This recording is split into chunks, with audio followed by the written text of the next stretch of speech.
In the beginning, God created the heavens and the earth. Now the earth was formless and empty. Darkness was on the surface of the deep. God's Spirit was hovering over the surface of the waters. God said, "Let there be light," and there was light. God saw the light and saw that it was good. God divided the light from the darkness. God called the light day, and the darkness he called night. There was evening and there was morning, one day. God said, "Let there be an expanse in the midst of the waters, and let it divide the waters from the waters."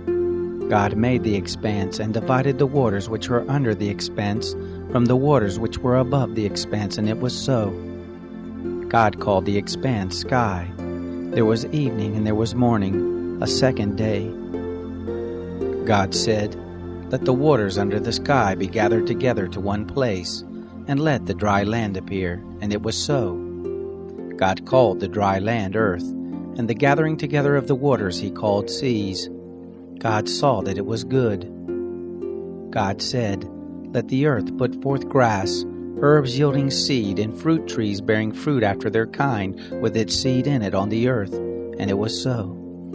The earth brought forth grass, herbs yielding seed after their kind, and trees bearing fruit with its seed in it after their kind, and God saw that it was good. There was evening and there was morning, a third day.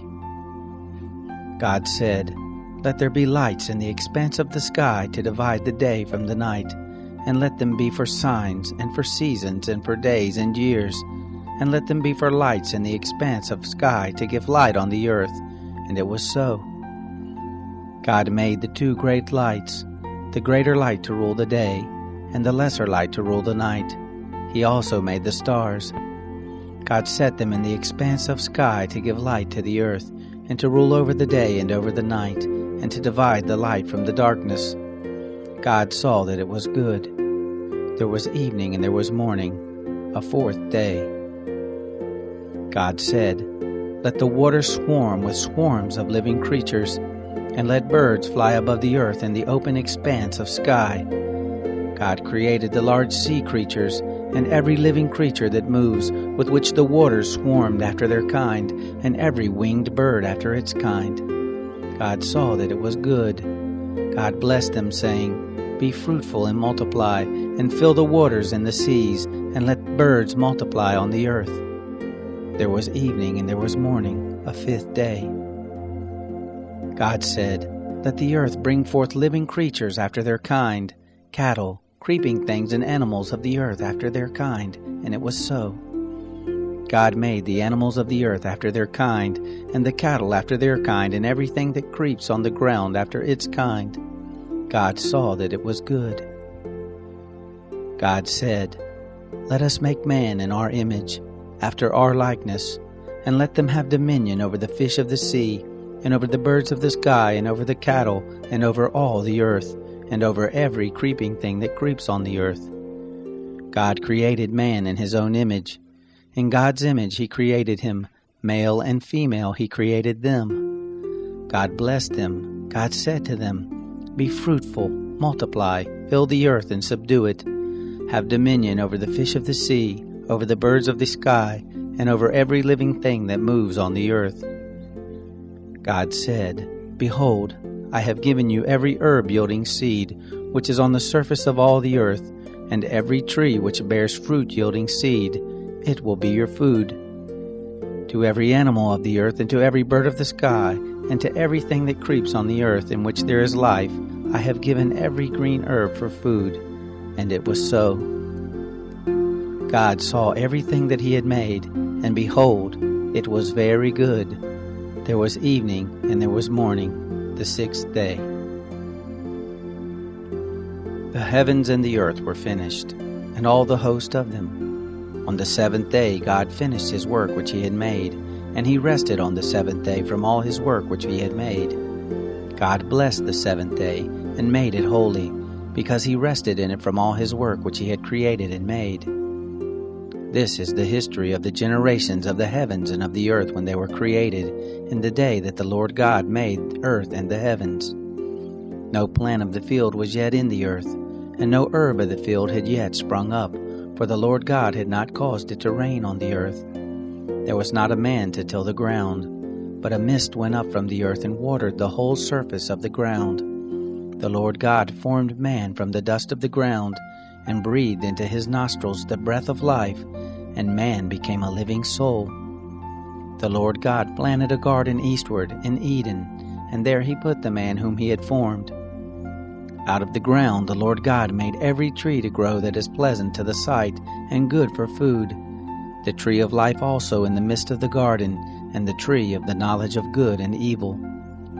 A river went out of Eden to water the garden, and from there it was parted, and became 4 heads. The name of the first is Pishon. This is the one which flows through the whole land of Havilah, where there is gold, and the gold of that land is good.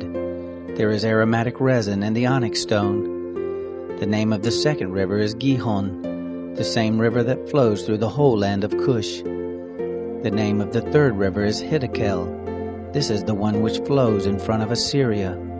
The fourth river is the Euphrates. The Lord God took the man and put him into the Garden of Eden to dress it and to keep it. The Lord God commanded the man, saying, Of every tree of the garden you may freely eat, but of the tree of the knowledge of good and evil you shall not eat of it, for in the day that you eat of it you will surely die. The Lord God said, It is not good that the man should be alone. I will make him a helper suitable for him.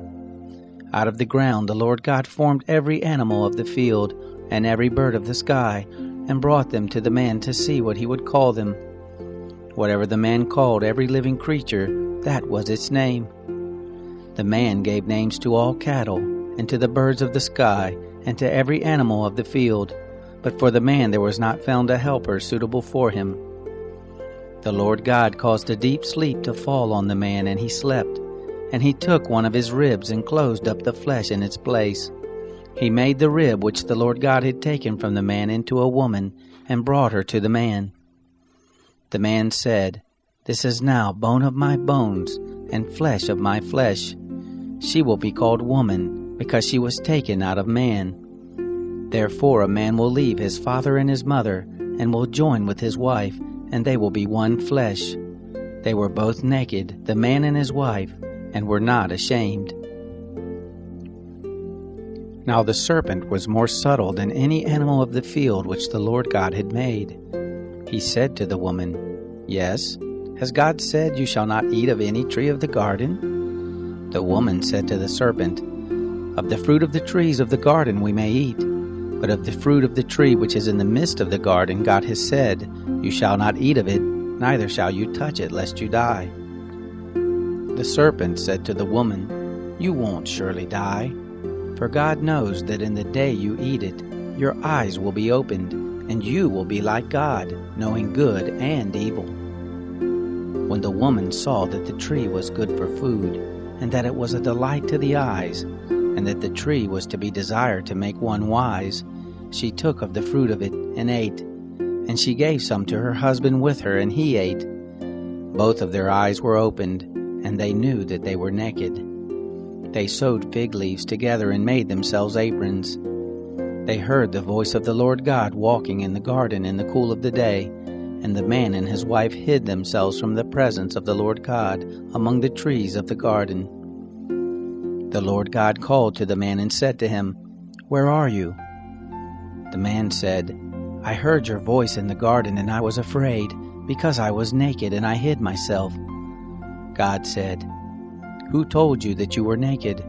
Have you eaten from the tree that I commanded you not to eat from? The man said, The woman whom you gave to be with me, she gave me of the tree, and I ate. The Lord God said to the woman, What is this you have done? The woman said, The serpent deceived me, and I ate. The Lord God said to the serpent, Because you have done this, cursed are you above all cattle, and above every animal of the field. On your belly shall you go, and you shall eat dust all the days of your life. I will put enmity between you and the woman, and between your offspring and her offspring. He will bruise your head, and you will bruise his heel. To the woman he said, I will greatly multiply your pain in childbirth. In pain you will bring forth children. Your desire will be for your husband, and he will rule over you. to Adam he said, "Because you have listened to your wife's voice, and have eaten of the tree of which I commanded you, saying, 'You shall not eat of it,' cursed is the ground for your sake. In toil you will eat of it all the days of your life. Thorns also and thistles will it bring forth to you, and you will eat the herb of the field. By the sweat of your face you will eat bread, until you return to the ground, for out of it you were taken. For you are dust, and to dust you shall return." The man called his wife Eve, because she was the mother of all living. The Lord God made coats of skins for Adam and for his wife, and clothed them. The Lord God said, "Behold, the man has become like one of us, knowing good and evil. Now, lest he put forth his hand, and also take of the tree of life, and eat, and live forever." Therefore the Lord God sent him forth from the Garden of Eden, to till the ground from whence he was taken. So he drove out the man, and he placed cherubs at the east of the Garden of Eden, and the flame of a sword which turned every way, to guard the way to the tree of life. The man knew Eve his wife.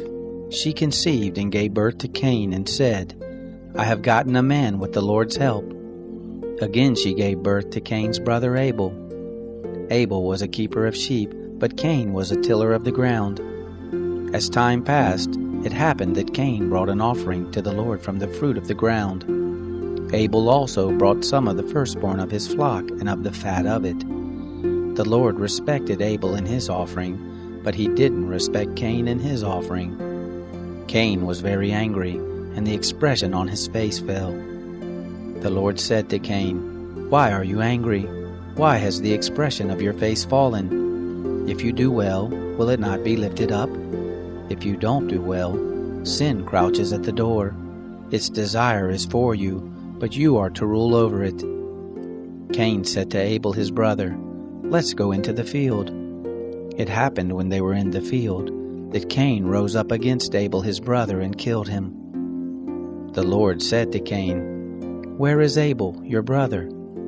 He said, "I don't know. Am I my brother's keeper?" The Lord said, "What have you done?" "The voice of your brother's blood cries to me from the ground.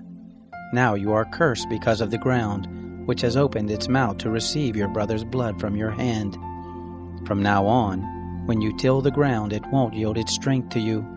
You shall be a fugitive and a wanderer in the earth." Cain said to the Lord, "My punishment is greater than I can bear.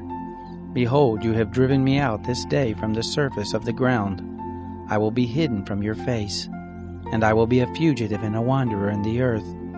It will happen that whoever finds me will kill me." The Lord said to him, "Therefore, whoever slays Cain, vengeance will be taken on him sevenfold." The Lord appointed a sign for Cain, lest any finding him should strike him. Cain went out from the Lord's presence and dwelt in the land of Nod on the east of Eden. Cain knew his wife. She conceived and gave birth to Enoch. He built a city and called the name of the city after the name of his son Enoch. To Enoch was born Irad. Irad became the father of Mehujael. Mehujael became the father of Methushael. Methushael became the father of Lamech. Lamech took 2 wives. The name of the one was Ada, and the name of the other Zillah. Ada gave birth to Jabal, who was the father of those who dwell in tents and have cattle. His brother's name was Jubal, who was the father of all who handle the harp and pipe. Zillah also gave birth to Tubal-Cain, the forger of every cutting instrument of brass and iron. Tubal-Cain's sister was Naamah. Lamech said to his wives, "Ada and Zillah, hear my voice. You wives of Lamech, listen to my speech. For I have slain a man for wounding me, a young man for bruising me. If Cain will be avenged 7 times, truly Lamech 77 times. Adam knew his wife again. She gave birth to a son and named him Seth, for she said, "God has appointed me another child instead of Abel, for Cain killed him." There was also born a son to Seth, and he named him Enosh. Then men began to call on the Lord's name. This is the book of the generations of Adam. In the day that God created man, he made him in God's likeness. He created them male and female, and blessed them, and called their name Adam in the day they were created. Adam lived 130 years, and became the father of a son in his own likeness, after his image, and named him Seth. The days of Adam after he became the father of Seth were 800 years, and he became the father of sons and daughters. All the days that Adam lived were 930 years, then he died. Seth lived 105 years and became the father of Enosh. Seth lived after he became the father of Enosh 807 years, and became the father of sons and daughters. All the days of Seth were 912 years, then he died. Enosh lived 90 years and became the father of Kenan. Enosh lived after he became the father of Kenan 815 years, and became the father of sons and daughters. All the days of Enosh were 905 years, then he died. Kenan lived 70 years, and became the father of Mahalalel. Kenan lived after he became the father of Mahalalel 840 years, and became the father of sons and daughters. And all the days of Kenan were 910 years, then he died. Mahalalel lived 65 years, and became the father of Jared. Mahalalel lived after he became the father of Jared 830 years, and became the father of sons and daughters. All the days of Mahalalel were 895 years, then he died. Jared lived 162 years, and became the father of Enoch. Jared lived after he became the father of Enoch 800 years, and became the father of sons and daughters. All the days of Jared were 962 years, then he died. Enoch lived 65 years, and became the father of Methuselah. Enoch walked with God after he became the father of Methuselah 300 years, and became the father of sons and daughters. All the days of Enoch were 365 years. Enoch walked with God, and he was not, for God took him. Methuselah lived 187 years, and became the father of Lamech. Methuselah lived after he became the father of Lamech 782 years, and became the father of sons and daughters. All the days of Methuselah were 969 years, then he died. Lamech lived 182 years, and became the father of a son, and he named him Noah, saying, "This same will comfort us in our work and in the toil of our hands, because of the ground which the Lord has cursed." Lamech lived after he became the father of Noah 595 years, and became the father of sons and daughters. All the days of Lamech were 777 years, then he died.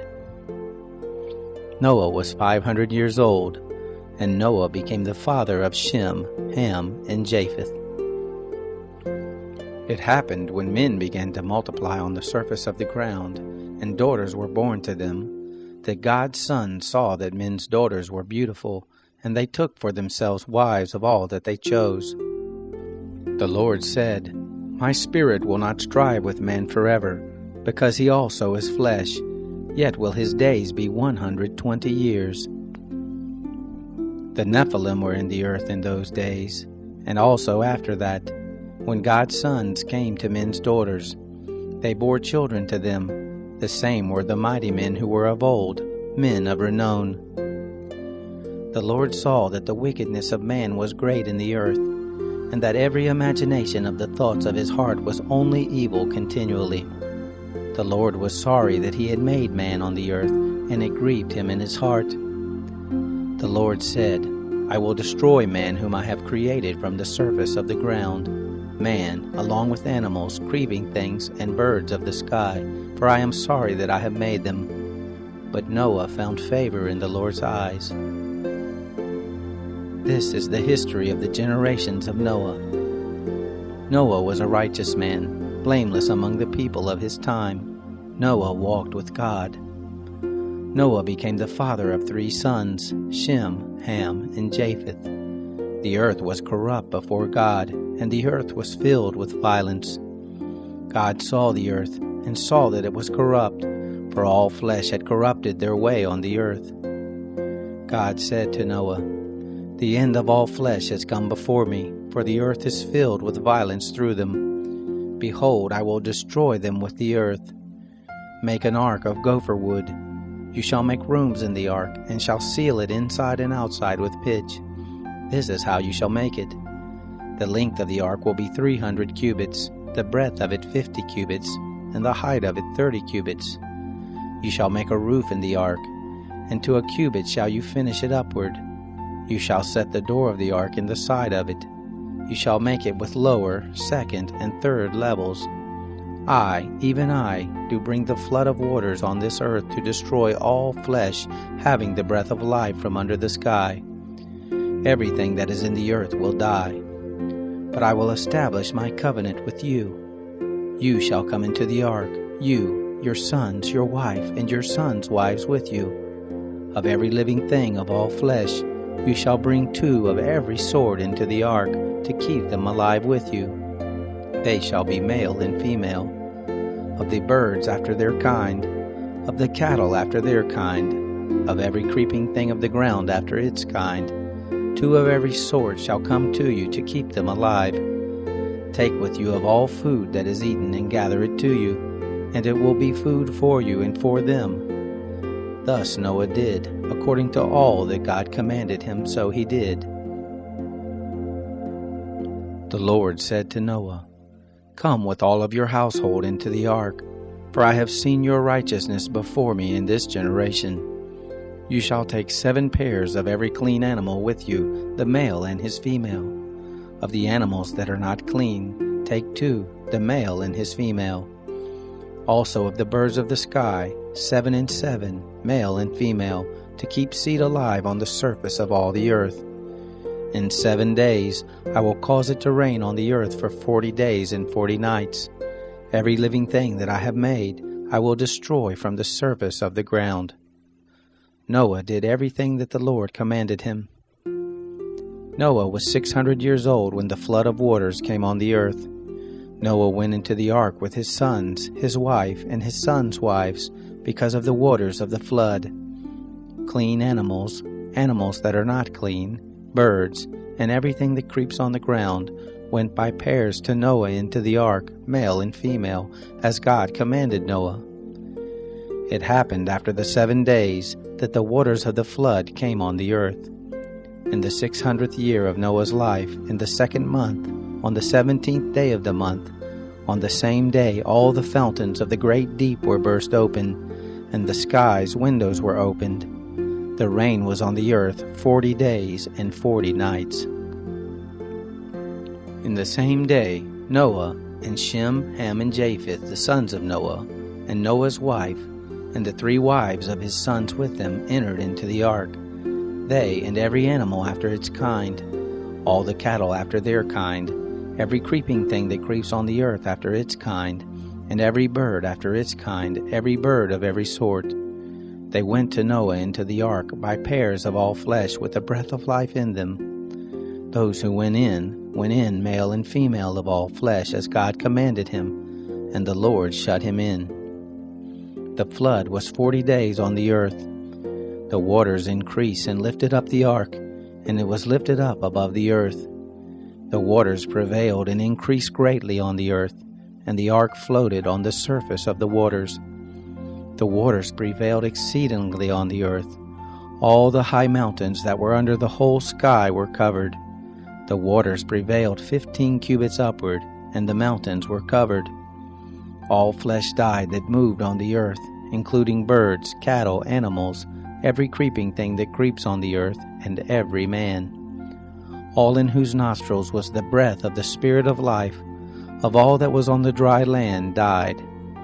Every living thing was destroyed that was on the surface of the ground, including man, cattle, creeping things, and the birds of the sky. They were destroyed from the earth. Only Noah was left, and those who were with him in the ark. The waters prevailed on the earth 150 days. God remembered Noah, all the animals, and all the cattle that were with him in the ark. And God made a wind to pass over the earth. The waters subsided. The deep's fountains and the sky's windows were also stopped, and the rain from the sky was restrained. The waters receded from off the earth continually. After the end of 150 days, the waters decreased. The ark rested in the 7th month, on the 17th day of the month, on Ararat's mountains. The waters receded continually until the 10th month. In the 10th month, on the 1st day of the month, the tops of the mountains were seen. It happened at the end of 40 days that Noah opened the window of the ark which he had made, and he sent forth a raven. It went back and forth until the waters were dried up from off the earth. He sent forth a dove from him to see if the waters were abated from off the surface of the ground. But the dove found no place to rest her foot, and she returned to him into the ark, for the waters were on the surface of the whole earth. He put forth his hand and took her, and brought her to him into the ark. He stayed yet another 7 days, and again he sent forth the dove out of the ark. The dove came back to him at evening, and behold, in her mouth was an olive leaf plucked off. So Noah knew that the waters were abated from off the earth. He stayed yet another 7 days, and sent forth the dove, and she didn't return to him any more.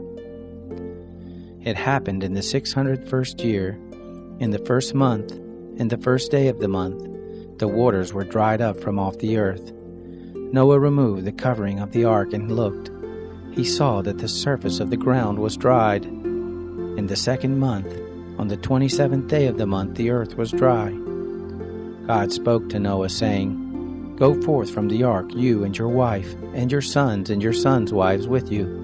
Bring forth with you every living thing that is with you of all flesh, including birds, cattle, and every creeping thing that creeps on the earth, that they may breed abundantly in the earth, and be fruitful and multiply on the earth.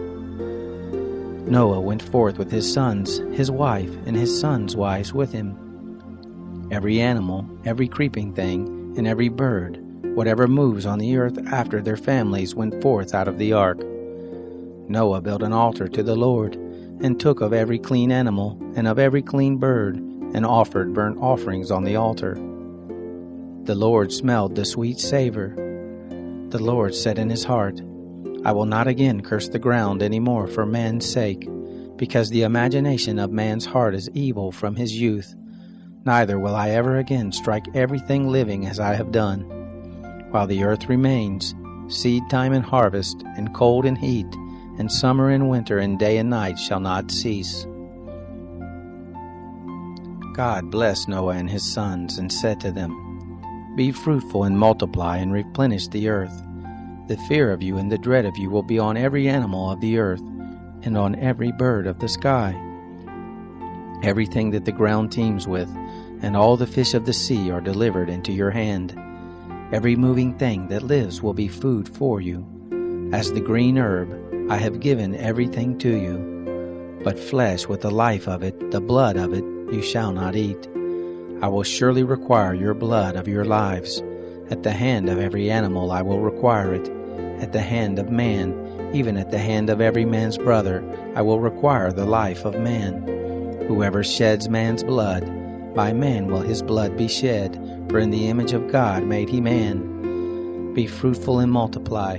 Bring forth abundantly in the earth, and multiply in it. God spoke to Noah and to his sons with him, saying, As for me, behold, I establish my covenant with you, and with your offspring after you, and with every living creature that is with you, the birds, the cattle, and every animal of the earth with you.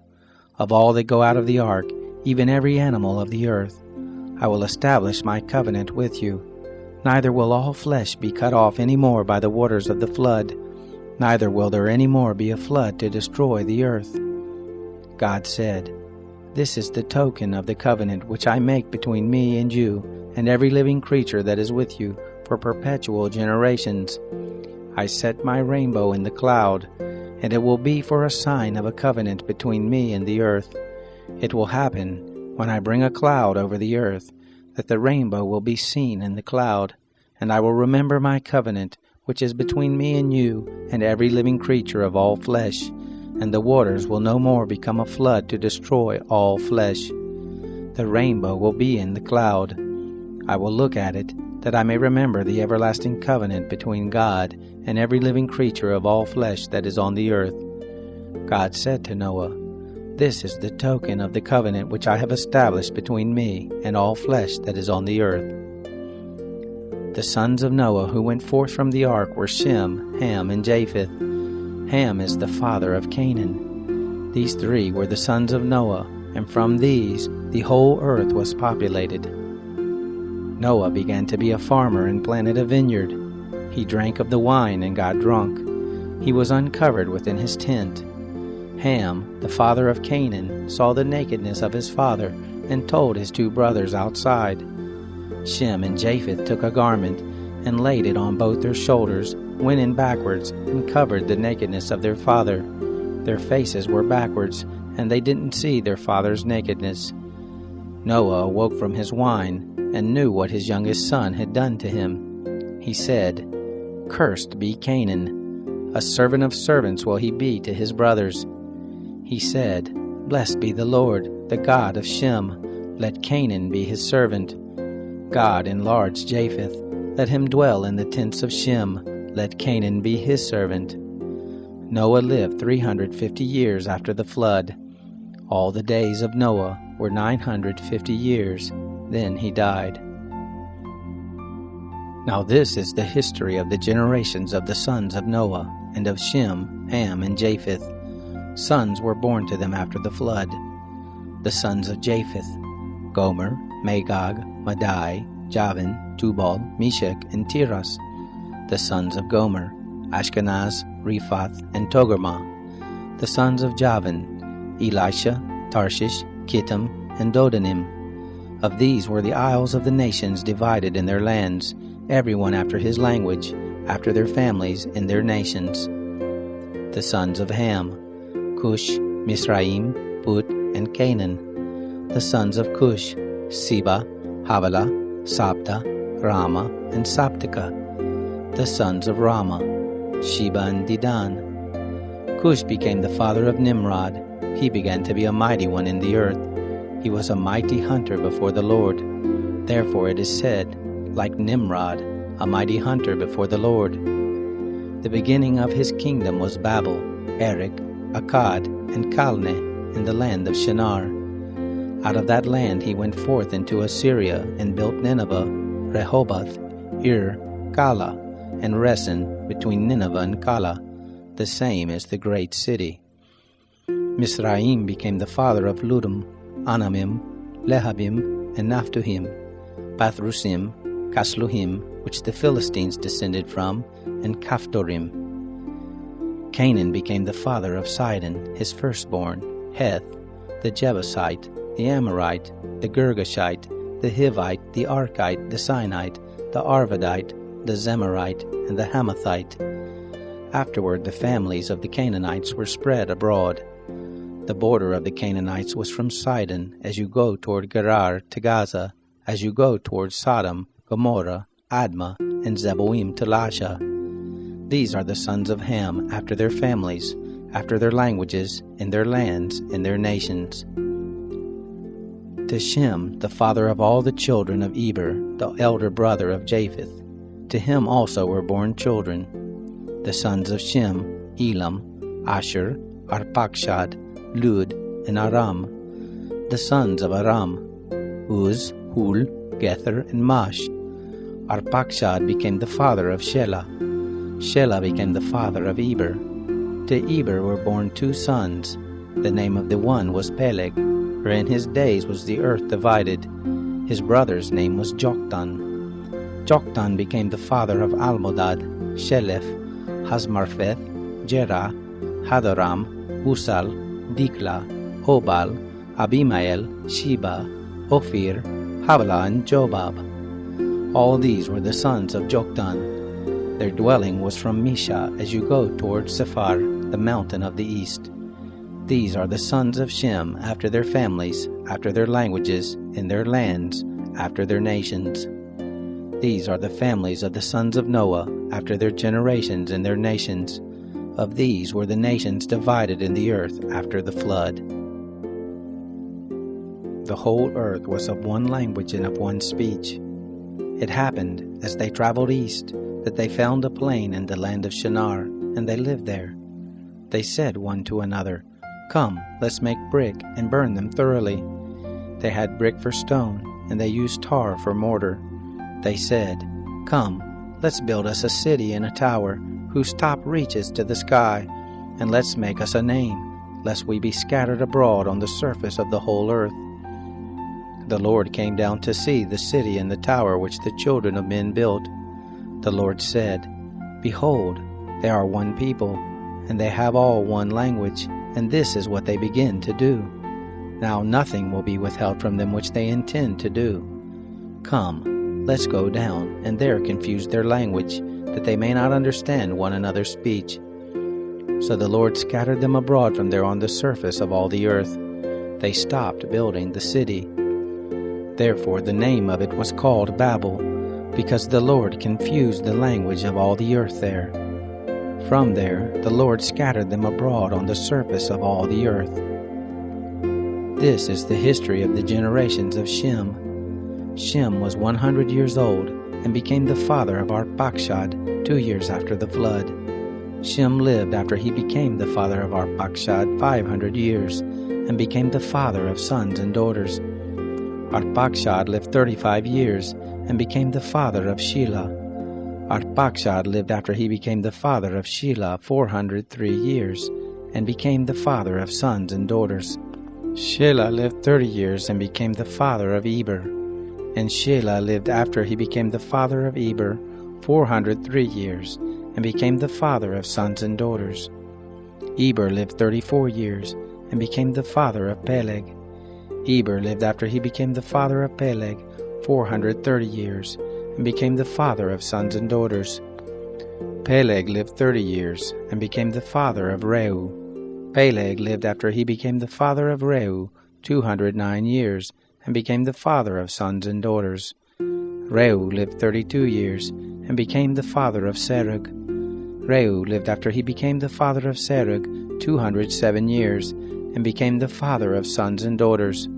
Serug lived 30 years, and became the father of Nahor. Serug lived after he became the father of Nahor 200 years, and became the father of sons and daughters. Nahor lived 29 years, and became the father of Terah. Nahor lived after he became the father of Terah 119 years, and became the father of sons and daughters. Terah lived 70 years, and became the father of Abram, Nahor, and Haran. Now this is the history of the generations of Terah. Terah became the father of Abram, Nahor, and Haran. Haran became the father of Lot. Haran died before his father Terah in the land of his birth, in Ur of the Chaldees. Abram and Nahor took wives. The name of Abram's wife was Sarai, and the name of Nahor's wife Milcah, the daughter of Haran, who was also the father of Iscah. Sarai was barren; she had no child. Terah took Abram his son, Lot the son of Haran his son's son, and Sarai his daughter-in-law, his son Abram's wife. They went forth from Ur of the Chaldees to go into the land of Canaan. They came to Haran and lived there. The days of Terah were 205 years. Terah died in Haran. Now the Lord said to Abram, Get out of your country, and from your relatives, and from your father's house, to the land that I will show you. I will make of you a great nation. I will bless you, and make your name great. You will be a blessing. I will bless those who bless you, and I will curse him who curses you. In you will all the families of the earth be blessed.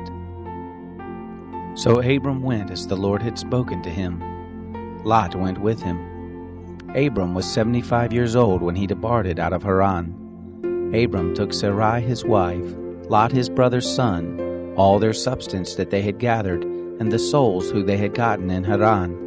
And they went forth to go into the land of Canaan, and into the land of Canaan they came. Abram passed through the land to the place of Shechem, to the oak of Moreh. The Canaanite was then in the land. The Lord appeared to Abram and said, I will give this land to your seed. He built an altar there to the Lord who appeared to him. He left from there to the mountain on the east of Bethel, and pitched his tent, having Bethel on the west and Ai on the east. There he built an altar to the Lord, and called on the name of the Lord. Abram traveled, going on still toward the south. There was a famine in the land. Abram went down into Egypt to live as a foreigner there, for the famine was sore in the land. It happened, when he was come near to enter into Egypt, that he said to Sarai his wife, "See now, I know that you are a beautiful woman to look on. It will happen, when the Egyptians will see you, that they will say, 'This is his wife.' They will kill me, but they will save you alive. Please say that you are my sister, that it may be well with me for your sake, and that my soul may live because of you." It happened that when Abram had come into Egypt, the Egyptians saw that the woman was very beautiful. The princes of Pharaoh saw her and praised her to Pharaoh, and the woman was taken into Pharaoh's house. He dealt well with Abram for her sake. He had sheep and oxen and male donkeys, and men servants and maid servants and female donkeys and camels. The Lord plagued Pharaoh and his house with great plagues because of Sarai, Abram's wife. Pharaoh called Abram and said, "What is this that you have done to me? Why didn't you tell me that she was your wife? Why did you say, 'She is my sister,' so that I took her to be my wife? Now therefore, see your wife, take her and go your way." Pharaoh gave men charge concerning him, and they brought him on the way and his wife and all that he had. Abram went up out of Egypt, he, his wife, all that he had, and Lot with him into the south. Abram was very rich in cattle, in silver and in gold. He went on his journeys from the south even to Bethel, to the place where his tent had been at the beginning, between Bethel and Ai, to the place of the altar, which he had made there at the first. There Abram called on the name of the Lord. Lot also, who went with Abram, had flocks and herds and tents. The land was not able to bear them, that they might live together, for their substance was great, so that they could not live together. There was strife between the herdsmen of Abram's cattle and the herdsmen of Lot's cattle, and the Canaanite and the Perizzite lived then in the land. Abram said to Lot, "Please, let there be no strife between me and you, and between my herdsmen and your herdsmen, for we are relatives. Isn't the whole land before you? Please separate yourself from me. If you go to the left hand, then I will go to the right. Or if you go to the right hand, then I will go to the left." Lot lifted up his eyes and saw all the plain of the Jordan, that it was well watered everywhere, before the Lord destroyed Sodom and Gomorrah. It was like the garden of the Lord, like the land of Egypt as you go to Zoar. So Lot chose the plain of the Jordan for himself. Lot traveled east, and they separated themselves the one from the other. Abram lived in the land of Canaan, and Lot lived in the cities of the plain, and moved his tent as far as Sodom. Now the men of Sodom were exceedingly wicked and sinners against the Lord. The Lord said to Abram, after Lot was separated from him, "Now lift up your eyes and look from the place where you are, northward and southward, and eastward and westward. For all the land which you see I will give to you, and to your offspring forever. I will make your offspring as the dust of the earth, so that if a man can number the dust of the earth, then your seed may also be numbered. Arise, walk through the land in the length of it and in the breadth of it, for I will give it to you." Abram moved his tent and came and lived by the oaks of Mamre, which are in Hebron, and built an altar there to the Lord. It happened in the days of Amraphel, king of Shinar, Arioch, king of Elasar, Kedorlaomer, king of Elam, and Tidal, king of Goim, that they made war with Bera, king of Sodom, and with Birsha, king of Gomorrah, Shinab, king of Admah, and Shemabir, king of Zeboim, and the king of Bela, the same is Zoar. All these joined together in the valley of Siddim, the same is the Salt Sea. 12 years they served Kedorlaomer, and in the 13th year they rebelled. In the 14th year Kedorlaomer came, and the kings who were with him, and struck the Rephaim in Ashtaroth Karnaim, and the Zuzim in Ham, and the Imim in Shaveh Kiriathaim, and the Horites in their Mount Seir, to El Paran, which is by the wilderness. They returned and came to En Mishpat, the same as Kadesh, and struck all the country of the Amalekites, and also the Amorites that lived in Hazazon Tamar. There went out the king of Sodom, and the king of Gomorrah, and the king of Admah, and the king of Zeboim, and the king of Bela, the same is Zoar. And they set the battle in array against them in the valley of Siddim, against Kedorlaomer king of Elam, and Tidal king of Goim, and Amraphel king of Shinar, and Arioch king of Elasar, 4 kings against the 5. Now the valley of Siddim was full of tar pits, and the kings of Sodom and Gomorrah fled, and they fell there, and those who remained fled to the mountain. They took all the goods of Sodom and Gomorrah, and all their food, and went their way. They took Lot, Abram's brother's son, who lived in Sodom, and his goods, and departed. One who had escaped came and told Abram the Hebrew. Now he lived by the oaks of Mamre, the Amorite, brother of Eshcol, and brother of Aner, and these were allies of Abram. When Abram heard that his relative was taken captive, he led forth his trained men, born in his house, 318, and pursued as far as Dan. He divided himself against them by night, he and his servants, and struck them, and pursued them to Hobah, which is on the left hand of Damascus. He brought back all the goods, and also brought back his relative Lot and his goods, and the women also and the people. The king of Sodom went out to meet him, after his return from the slaughter of Kedorlaomer, and the kings who were with him, at the valley of Shaveh, the same is the king's valley. Melchizedek, king of Salem, brought forth bread and wine, and he was priest of God Most High. He blessed him and said, Blessed be Abram of God Most High, possessor of heaven and earth, and blessed be God Most High, who has delivered your enemies into your hand. Abram gave him 1/10 of all. The king of Sodom said to Abram, Give me the people, and take the goods to yourself. Abram said to the king of Sodom, I have lifted up my hands to the Lord God Almighty, possessor of heaven and earth, that I will not take a thread, nor a shoe latchet, nor anything that is yours, lest you should say, I have made Abram rich, except only that which the young men have eaten, and the portion of the men who went with me, Aner, Eshcol, and Mamre, let them take their portion. After these things, the word of the Lord came to Abram in a vision, saying, Don't be afraid, Abram. I am your shield, your exceedingly great reward.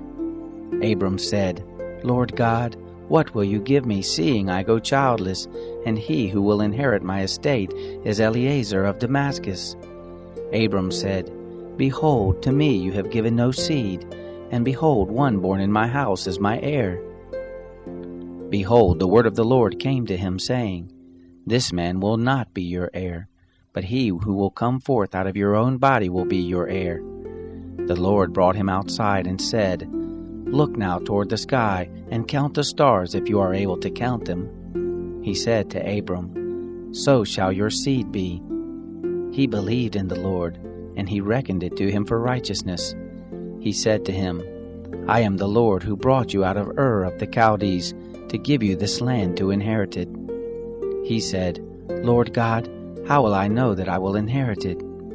He said to him, Take me a heifer 3 years old, a female goat 3 years old, a ram 3 years old, a turtle dove, and a young pigeon. He took him all these and divided them in the middle, and laid each half opposite the other, but he didn't divide the birds. The birds of prey came down on the carcasses, and Abram drove them away. When the sun was going down, a deep sleep fell on Abram. Now terror and great darkness fell on him. He said to Abram, Know for sure that your seed will live as foreigners in a land that is not theirs, and will serve them. They will afflict them 400 years. I will also judge that nation whom they will serve. Afterward they will come out with great substance. But you will go to your fathers in peace. You will be buried in a good old age. In the 4th generation they will come here again, for the iniquity of the Amorite is not yet full. It came to pass that, when the sun went down and it was dark, behold, a smoking furnace and a flaming torch passed between these pieces. In that day the Lord made a covenant with Abram, saying, To your seed have I given this land, from the river of Egypt to the great river, the river Euphrates.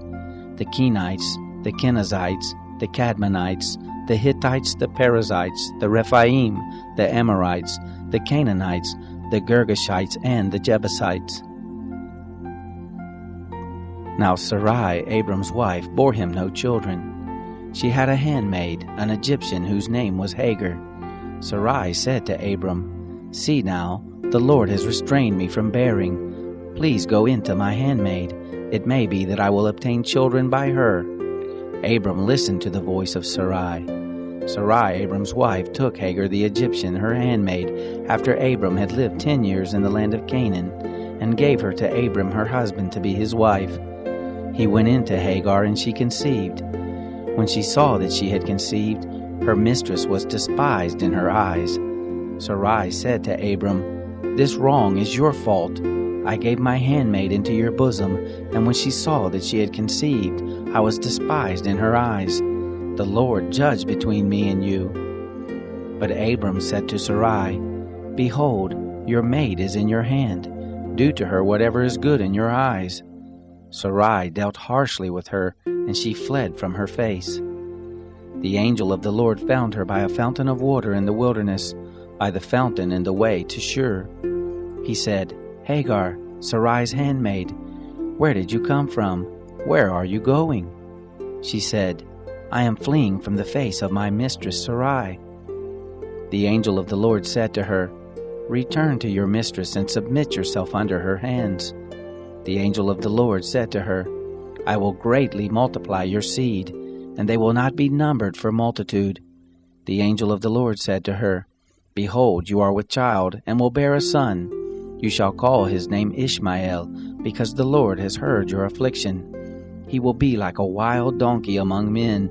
His hand will be against every man, and every man's hand against him.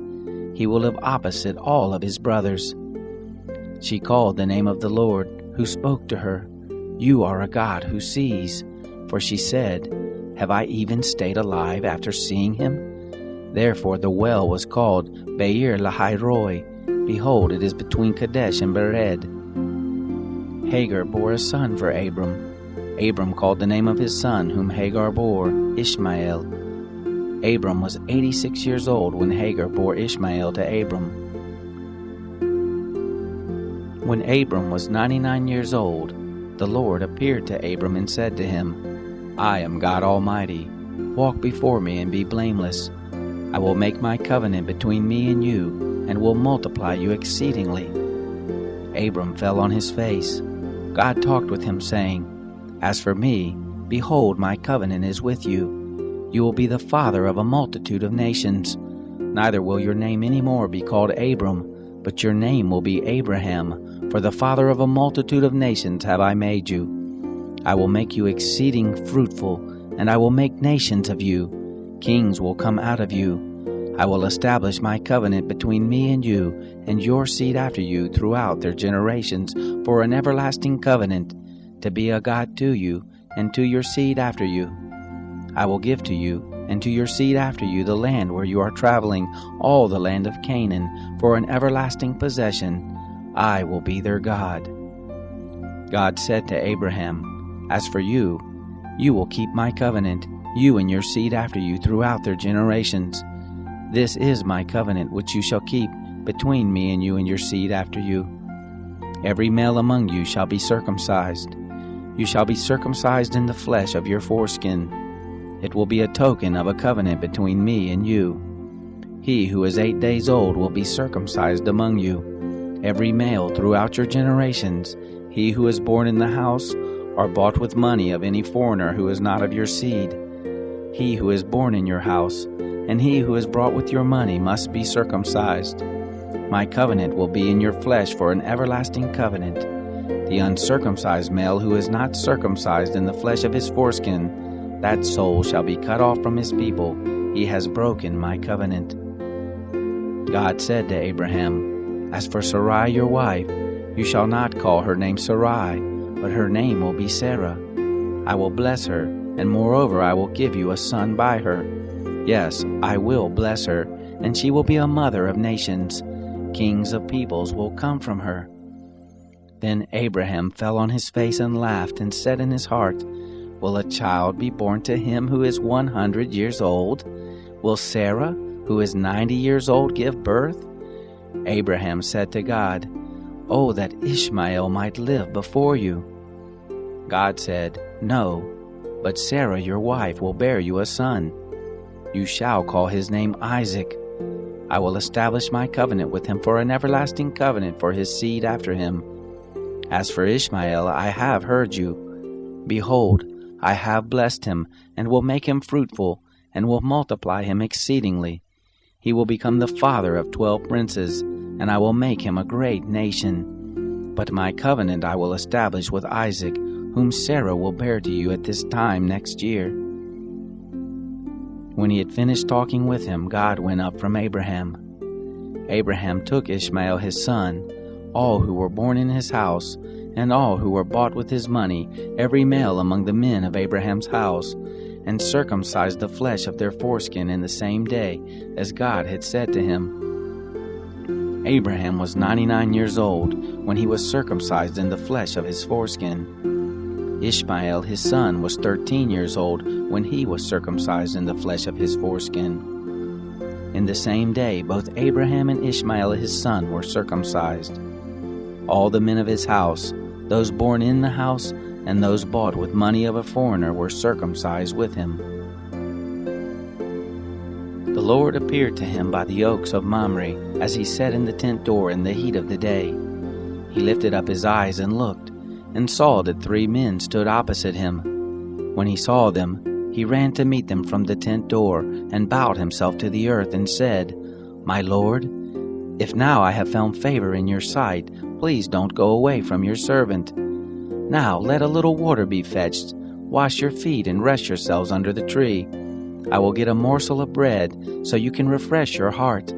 After that you may go your way, now that you have come to your servant." They said, "Very well, do as you have said." Abraham hurried into the tent to Sarah and said, "Quickly make ready 3 measures of fine meal, mix it and make cakes."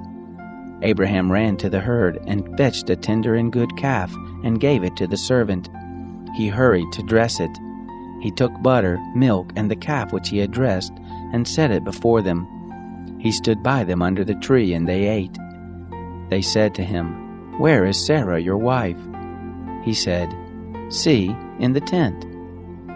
He said, "I will certainly return to you when the season comes round. Behold, Sarah your wife will have a son." Sarah heard in the tent door which was behind him. Now Abraham and Sarah were old, well advanced in age. It had ceased to be with Sarah after the manner of women. Sarah laughed within herself, saying, "After I have grown old, will I have pleasure, my Lord being old also?" The Lord said to Abraham, "Why did Sarah laugh, saying, 'Will I really bear a child, yet I am old?' Is anything too hard for the Lord? At the set time I will return to you, when the season comes round, and Sarah will have a son." Then Sarah denied, saying, "I didn't laugh," for she was afraid. He said, "No, but you did laugh." The men rose up from there and looked toward Sodom. Abraham went with them to see them on their way. The Lord said, "Will I hide from Abraham that which I do? Seeing that Abraham has surely become a great and mighty nation, and all the nations of the earth will be blessed in him. For I have known him, to the end that he may command his children and his household after him, that they may keep the way of the Lord, to do righteousness and justice, to the end that the Lord may bring on Abraham that which he has spoken of him." The Lord said, "Because the cry of Sodom and Gomorrah is great, and because their sin is very grievous, I will go down now and see whether they have done altogether according to the cry of it, which has come to me. If not, I will know." The men turned from there and went toward Sodom, but Abraham stood yet before the Lord. Abraham drew near and said, "Will you consume the righteous with the wicked? What if there are 50 righteous within the city? Will you consume and not spare the place for the 50 righteous who are therein? Be it far from you to do things like that, to kill the righteous with the wicked. that so the righteous should be as the wicked? May that be far from you. Shouldn't the judge of all the earth do right?" The Lord said, "If I find in Sodom 50 righteous within the city, then I will spare all the place for their sake." Abraham answered, "See now, I have taken it on myself to speak to the Lord, who am but dust and ashes. What if there lack 5 of the 50 righteous? Will you destroy all the city for lack of 5? He said, "I will not destroy it if I find 45 there." He spoke to him yet again and said, "What if there are 40 found there?" He said, "I will not do it for the 40's sake." He said, "Oh, don't let the Lord be angry, and I will speak. What if there are found 30 there?" He said, "I will not do it if I find 30 there." He said, "See now, I have taken it on myself to speak to the Lord. What if there are 20 found there?" He said, "I will not destroy it for the 20's sake." He said, "Oh, don't let the Lord be angry, and I will speak yet but this once. What if 10 are found there?" He said, "I will not destroy it for the 10's sake." The Lord went his way as soon as he had finished communing with Abraham, and Abraham returned to his place. The 2 angels came to Sodom at evening. Lot sat in the gate of Sodom. Lot saw them and rose up to meet them. He bowed himself with his face to the earth, and he said, "See now, my lords, please turn aside into your servant's house. Stay all night, wash your feet, and you will rise up early and go on your way." They said, "No, but we will stay in the streets all night." He urged them greatly, and they came in with him and entered into his house. He made them a feast and baked unleavened bread, and they ate.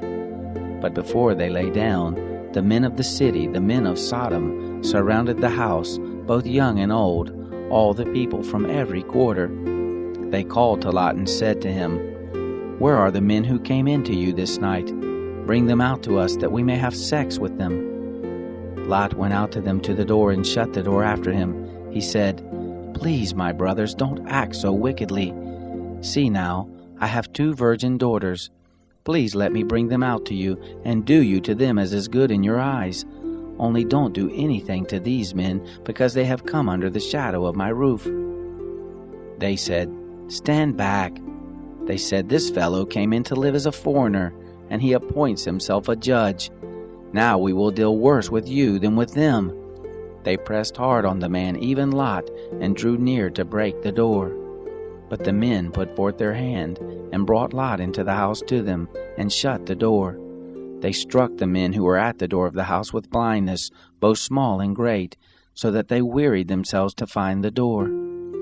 The men said to Lot, "Do you have anybody else here? Sons-in-law, your sons, your daughters, and whoever you have in the city, bring them out of the place, for we will destroy this place, because the cry of them is grown great before the Lord. The Lord has sent us to destroy it." Lot went out and spoke to his sons-in-law, who were pledged to marry his daughters, and said, "Get up, get out of this place, for the Lord will destroy the city." But he seemed to his sons-in-law to be joking. When the morning arose, then the angels hurried Lot, saying, "Arise, take your wife, and your 2 daughters who are here, lest you be consumed in the iniquity of the city." But he lingered, and the men laid hold on his hand, and on the hand of his wife, and on the hand of his 2 daughters, the Lord being merciful to him, and they took him out, and set him outside of the city. It came to pass, when they had taken them out, that he said, "Escape for your life. Don't look behind you, neither stay anywhere in the plain. Escape to the mountain, lest you be consumed." Lot said to them, "Oh, not so, my lord. See now, your servant has found favor in your sight, and you have magnified your loving kindness, which you have shown to me in saving my life. I can't escape to the mountain, lest evil overtake me and I die. See now, this city is near to flee to, and it is a little one. Oh, let me escape there. Isn't it a little one? And my soul will live." He said to him, "Behold, I have granted your request concerning this thing also, that I will not overthrow the city of which you have spoken. Hurry, escape there, for I can't do anything until you get there." Therefore the name of the city was called Zoar. The sun was risen on the earth when Lot came to Zoar. Then the Lord rained on Sodom and on Gomorrah sulfur and fire from the Lord out of the sky. He overthrew those cities, all the plain, all the inhabitants of the cities, and that which grew on the ground. But his wife looked back from behind him, and she became a pillar of salt. Abraham got up early in the morning to the place where he had stood before the Lord. He looked toward Sodom and Gomorrah, and toward all the land of the plain, and looked, and saw that the smoke of the land went up as the smoke of a furnace. It happened, when God destroyed the cities of the plain, that God remembered Abraham, and sent Lot out of the midst of the overthrow, when he overthrew the cities in which Lot lived. Lot went up out of Zoar, and lived in the mountain, and his 2 daughters with him, for he was afraid to live in Zoar. He lived in a cave with his 2 daughters. The firstborn said to the younger, Our father is old, and there is not a man in the earth to come into us after the manner of all the earth.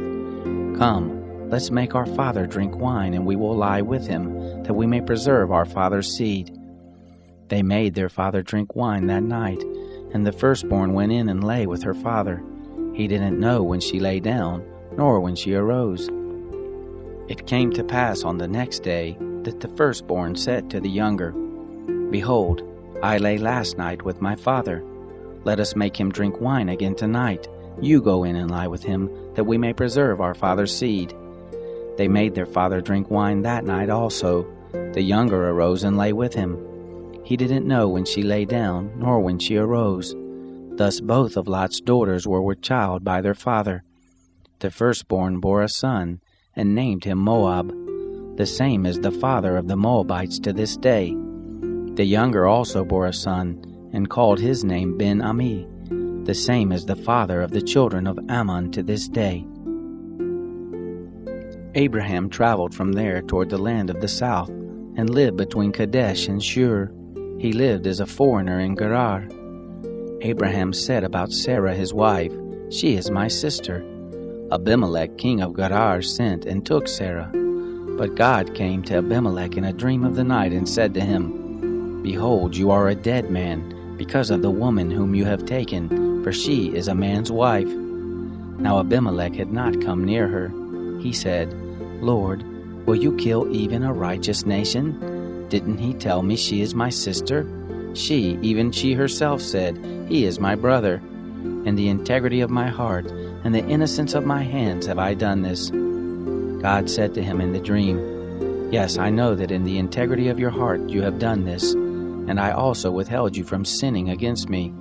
Therefore I didn't allow you to touch her. Now therefore restore the man's wife, for he is a prophet, and he will pray for you and you will live. If you don't restore her, know for sure that you will die, you and all who are yours.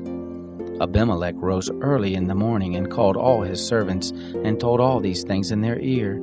The men were very scared. Then Abimelech called Abraham and said to him, What have you done to us? How have I sinned against you, that you have brought on me and on my kingdom a great sin? You have done deeds to me that ought not to be done. Abimelech said to Abraham, What did you see that you have done this thing? Abraham said, Because I thought, Surely the fear of God is not in this place. They will kill me for my wife's sake. Moreover, she is indeed my sister, the daughter of my father, but not the daughter of my mother, and she became my wife. It happened, when God caused me to wander from my father's house, that I said to her, This is your kindness which you shall show to me. Everywhere that we go, say of me, He is my brother. Abimelech took sheep and oxen, men servants and women servants, and gave them to Abraham, and restored Sarah his wife to him. Abimelech said, Behold, my land is before you, dwell where it pleases you. To Sarah he said, Behold, I have given your brother 1,000 pieces of silver. Behold, it is for you a covering of the eyes to all that are with you. In front of all you are vindicated. Abraham prayed to God. God healed Abimelech and his wife, and his maidservants, and they bore children. For the Lord had closed up tight all the wombs of the house of Abimelech, because of Sarah, Abraham's wife.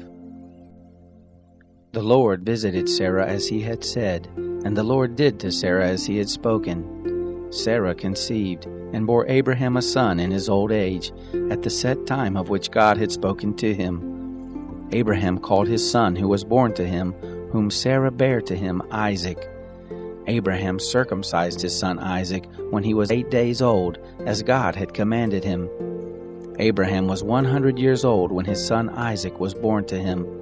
Sarah said, God has made me laugh. Everyone who hears will laugh with me. She said, Who would have said to Abraham that Sarah would nurse children? For I have borne him a son in his old age. The child grew and was weaned. Abraham made a great feast on the day that Isaac was weaned. Sarah saw the son of Hagar the Egyptian, whom she had borne to Abraham, mocking. Therefore she said to Abraham, Cast out this handmaid and her son, for the son of this handmaid will not be heir with my son, even with Isaac. The thing was very grievous in Abraham's sight on account of his son. God said to Abraham, Don't let it be grievous in your sight because of the boy, and because of your handmaid. In all that Sarah says to you, listen to her voice, for from Isaac will your seed be called. Also of the son of the handmaid will I make a nation, because he is your seed. Abraham rose up early in the morning, and took bread and a bottle of water, and gave it to Hagar, putting it on her shoulder, and gave her the child, and sent her away. She departed and wandered in the wilderness of Beersheba. The water in the bottle was spent, and she cast the child under one of the shrubs. She went and sat down opposite him a good way off, about a bow shot away. For she said, Don't let me see the death of the child. She sat over against him and lifted up her voice and wept. God heard the voice of the boy. The angel of God called to Hagar out of the sky and said to her, What ails you, Hagar? Don't be afraid, for God has heard the voice of the boy where he is. Get up, lift up the boy and hold him in your hand, for I will make him a great nation. God opened her eyes, and she saw a well of water. She went, filled the bottle with water, and gave the boy drink. God was with the boy, and he grew. He lived in the wilderness, and became as he grew up an archer. He lived in the wilderness of Paran. His mother took a wife for him out of the land of Egypt. It happened at that time that Abimelech and Phicol, the captain of his host, spoke to Abraham, saying, God is with you in all that you do. Now therefore swear to me here by God that you will not deal falsely with me, nor with my son, nor with my son's son. But according to the kindness that I have done to you, you shall do to me, and to the land in which you have lived as a foreigner. Abraham said, I will swear. Abraham complained to Abimelech because of a water well which Abimelech's servants had violently taken away. Abimelech said, I don't know who has done this thing, neither did you tell me, neither did I hear of it until today. Abraham took sheep and oxen and gave them to Abimelech. Those two made a covenant. Abraham set 7 ewe lambs of the flock by themselves. Abimelech said to Abraham, What do these 7 ewe lambs which you have set by themselves mean? He said, You shall take these 7 ewe lambs from my hand, that it may be a witness to me that I have dug this well. Therefore he called that place Beersheba, because they both swore there. So they made a covenant at Beersheba. Abimelech rose up with Phicol, the captain of his host, and they returned into the land of the Philistines. Abraham planted a tamarisk tree in Beersheba, and called there on the name of the Lord, the everlasting God. Abraham lived as a foreigner in the land of the Philistines many days. It happened after these things that God tested Abraham and said to him, Abraham. He said, Here I am. He said, Now take your son, your only son whom you love, even Isaac, and go into the land of Moriah. Offer him there for a burnt offering on one of the mountains which I will tell you of. Abraham rose early in the morning and saddled his donkey, and took 2 of his young men with him and Isaac his son. He split the wood for the burnt offering and rose up, and went to the place of which God had told him.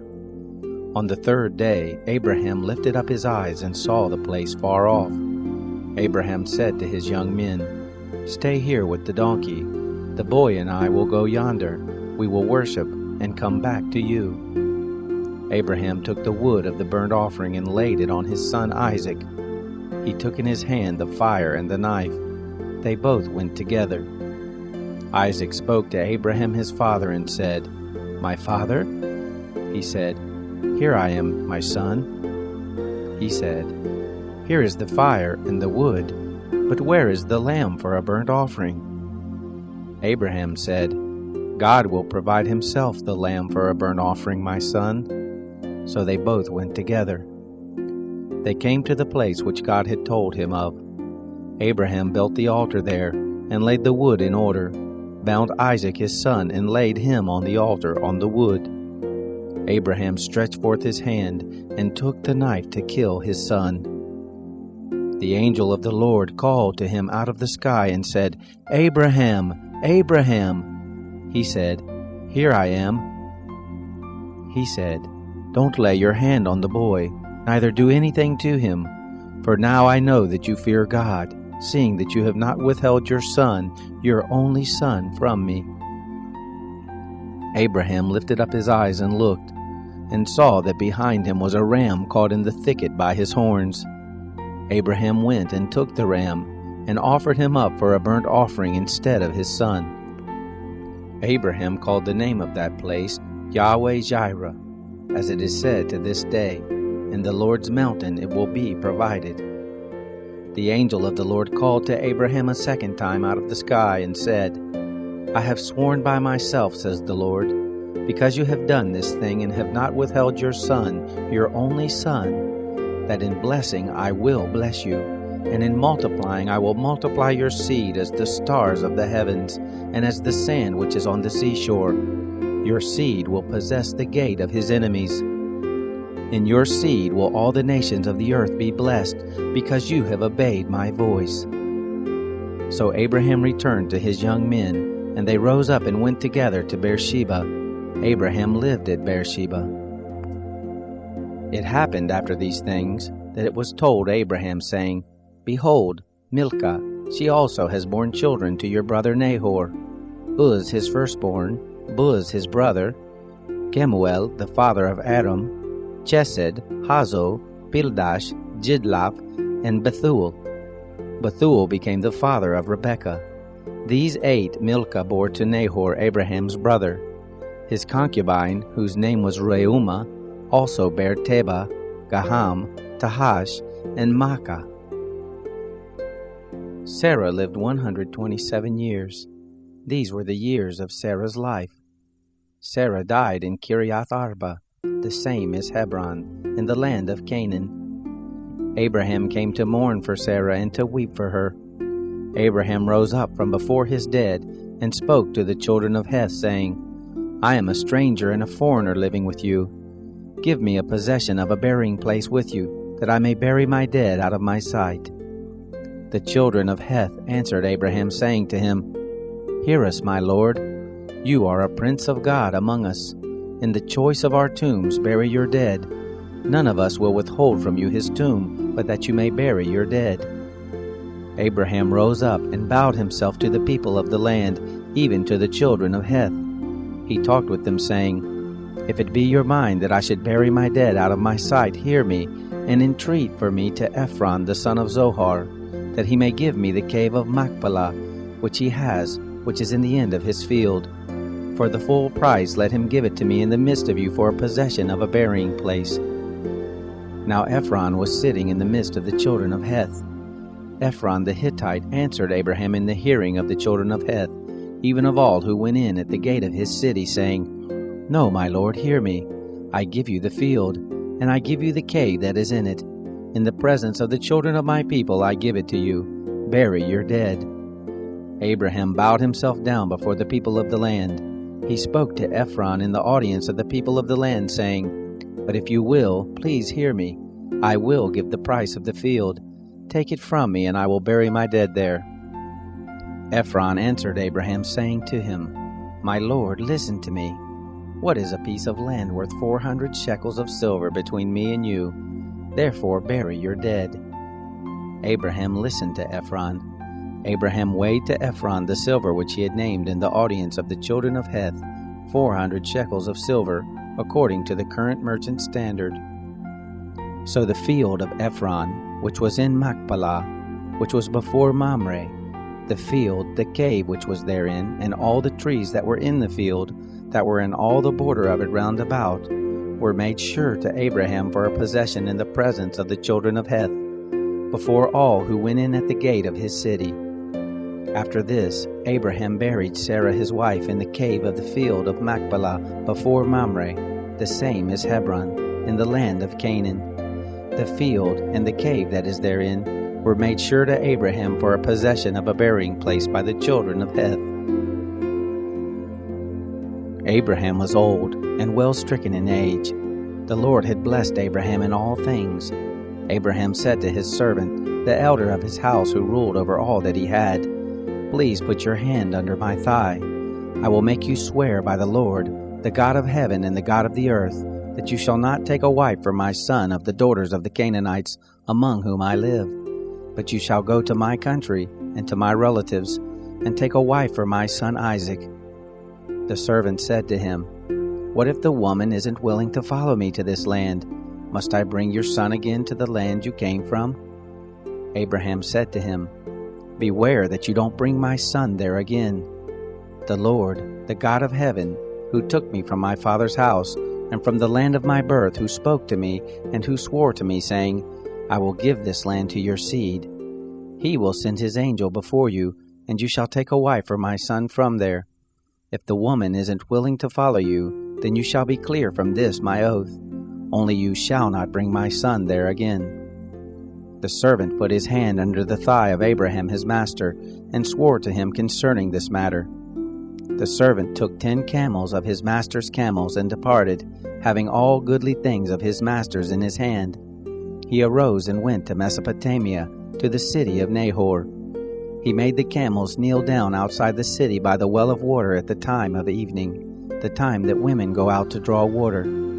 He said, "Lord, the God of my master Abraham, please give me success this day, and show kindness to my master Abraham. Behold, I am standing by the spring of water. The daughters of the men of the city are coming out to draw water. Let it happen that the young lady to whom I will say, 'Please let down your pitcher that I may drink,' she will say, 'Drink, and I will also give your camels a drink.' Let the same be she who you have appointed for your servant Isaac. Thereby will I know that you have shown kindness to my master." It happened, before he had done speaking, that behold, Rebekah came out, who was born to Bethuel the son of Milcah, the wife of Nahor, Abraham's brother, with a pitcher on her shoulder. The young lady was very beautiful to look at, a virgin, neither had any man known her. She went down to the spring, filled her pitcher, and came up. The servant ran to meet her and said, "Please give me a drink, a little water from your pitcher." She said, "Drink, my lord." She hurried and let down her pitcher on her hand and gave him drink. When she had done giving him drink, she said, "I will also draw for your camels until they have done drinking." She hurried and emptied her pitcher into the trough, and ran again to the well to draw, and drew for all his camels. The man looked steadfastly at her, holding his peace, to know whether the Lord had made his journey prosperous or not. It happened, as the camels had done drinking, that the man took a golden ring of 1/2 shekel weight, and 2 bracelets for her hands of 10 shekels weight of gold, and said, "Whose daughter are you? Please tell me. Is there room in your father's house for us to lodge in?" She said to him, "I am the daughter of Bethuel, the son of Milcah, whom she bore to Nahor." She said moreover to him, "We have both straw and provender enough, and room to lodge in." The man bowed his head and worshipped the Lord.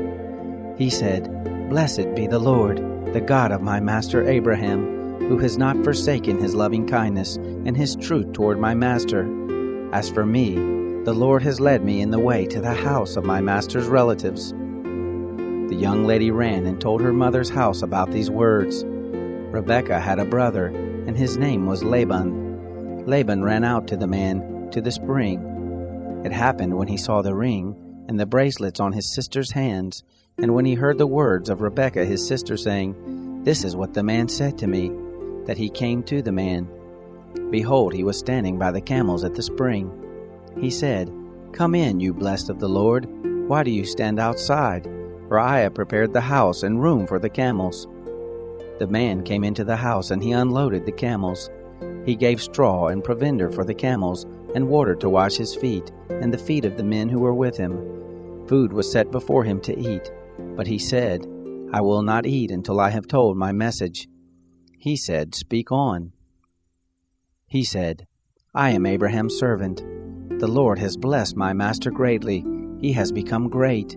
He has given him flocks and herds, silver and gold, men servants and maidservants, and camels and donkeys.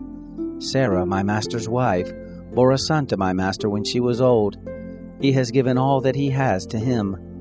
My master made me swear, saying, 'You shall not take a wife for my son of the daughters of the Canaanites in whose land I live, but you shall go to my father's house and to my relatives and take a wife for my son.' I said to my master, 'What if the woman will not follow me?'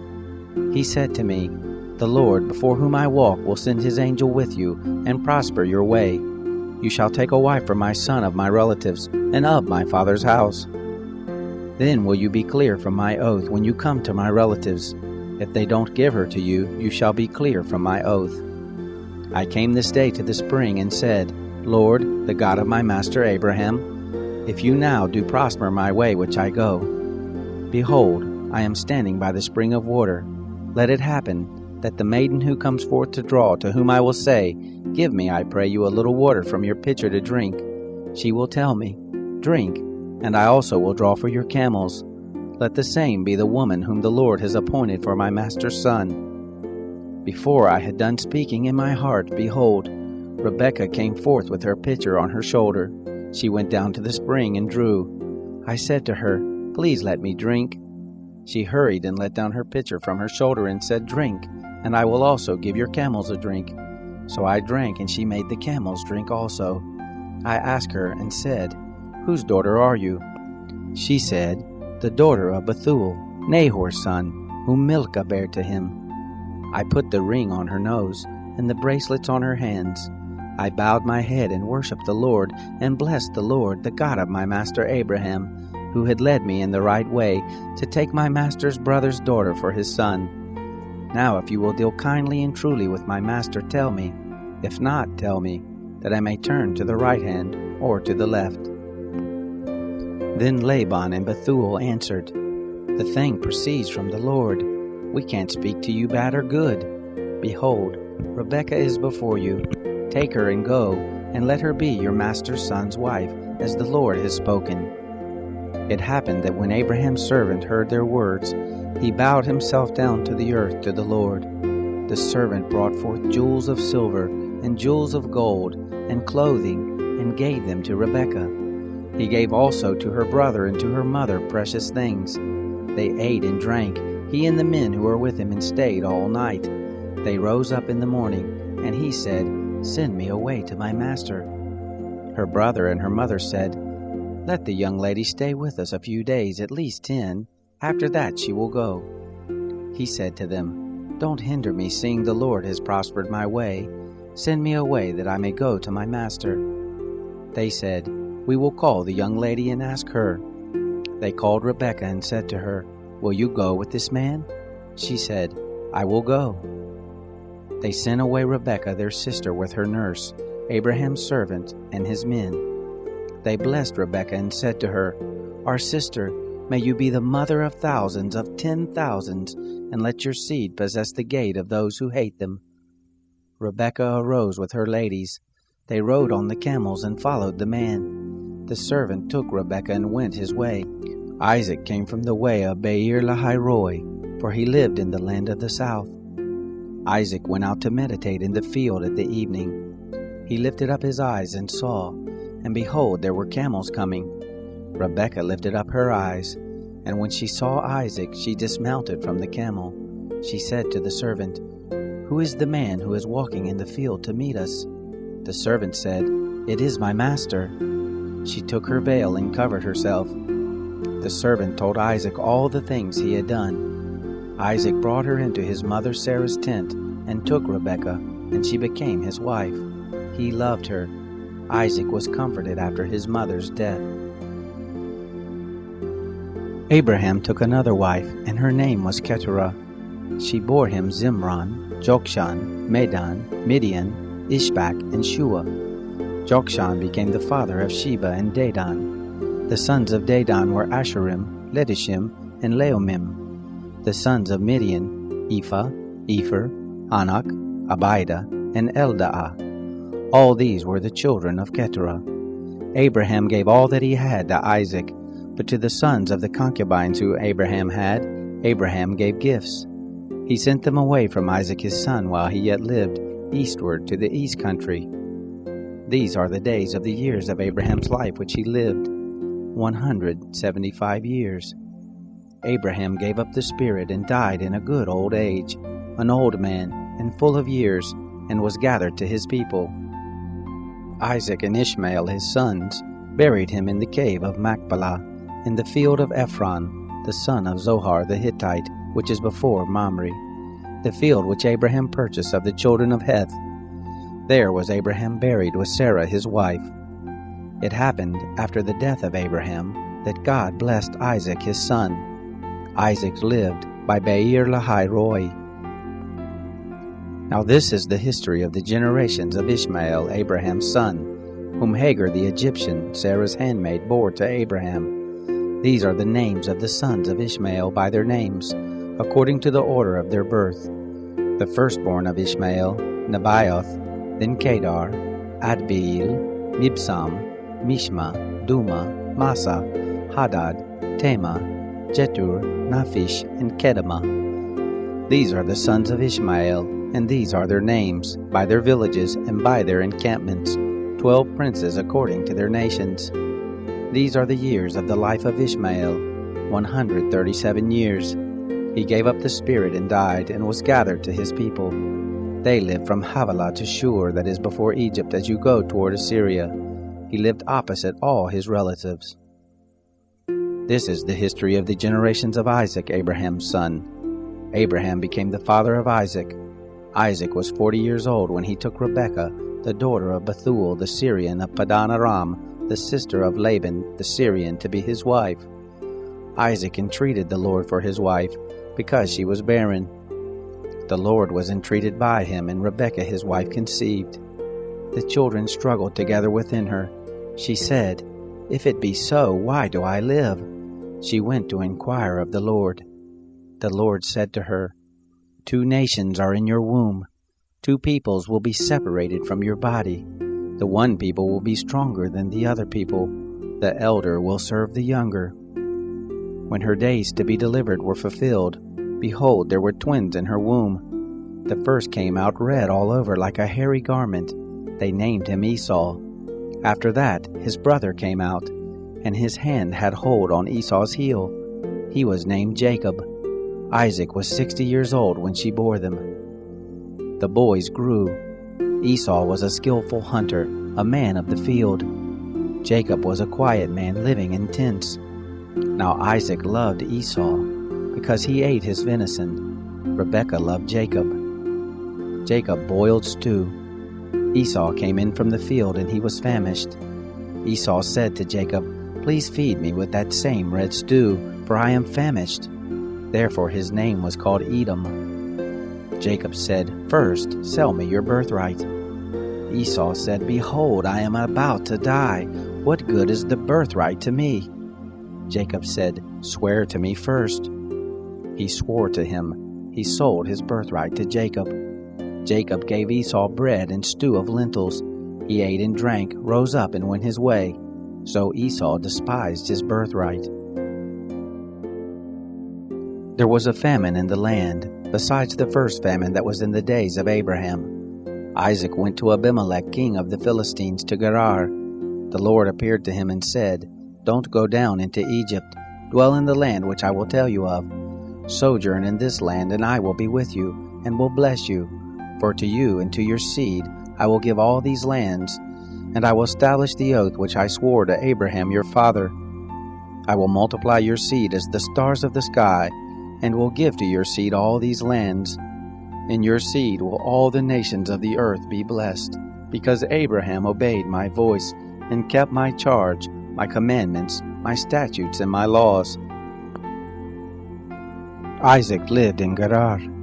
The men of the place asked him about his wife. He said, "She is my sister," for he was afraid to say my wife, lest he thought the men of the place might kill me for Rebekah, because she was beautiful to look on. It happened, when he had been there for a long time, that Abimelech, king of the Philistines, looked out a window and saw, and behold, Isaac was caressing Rebekah his wife.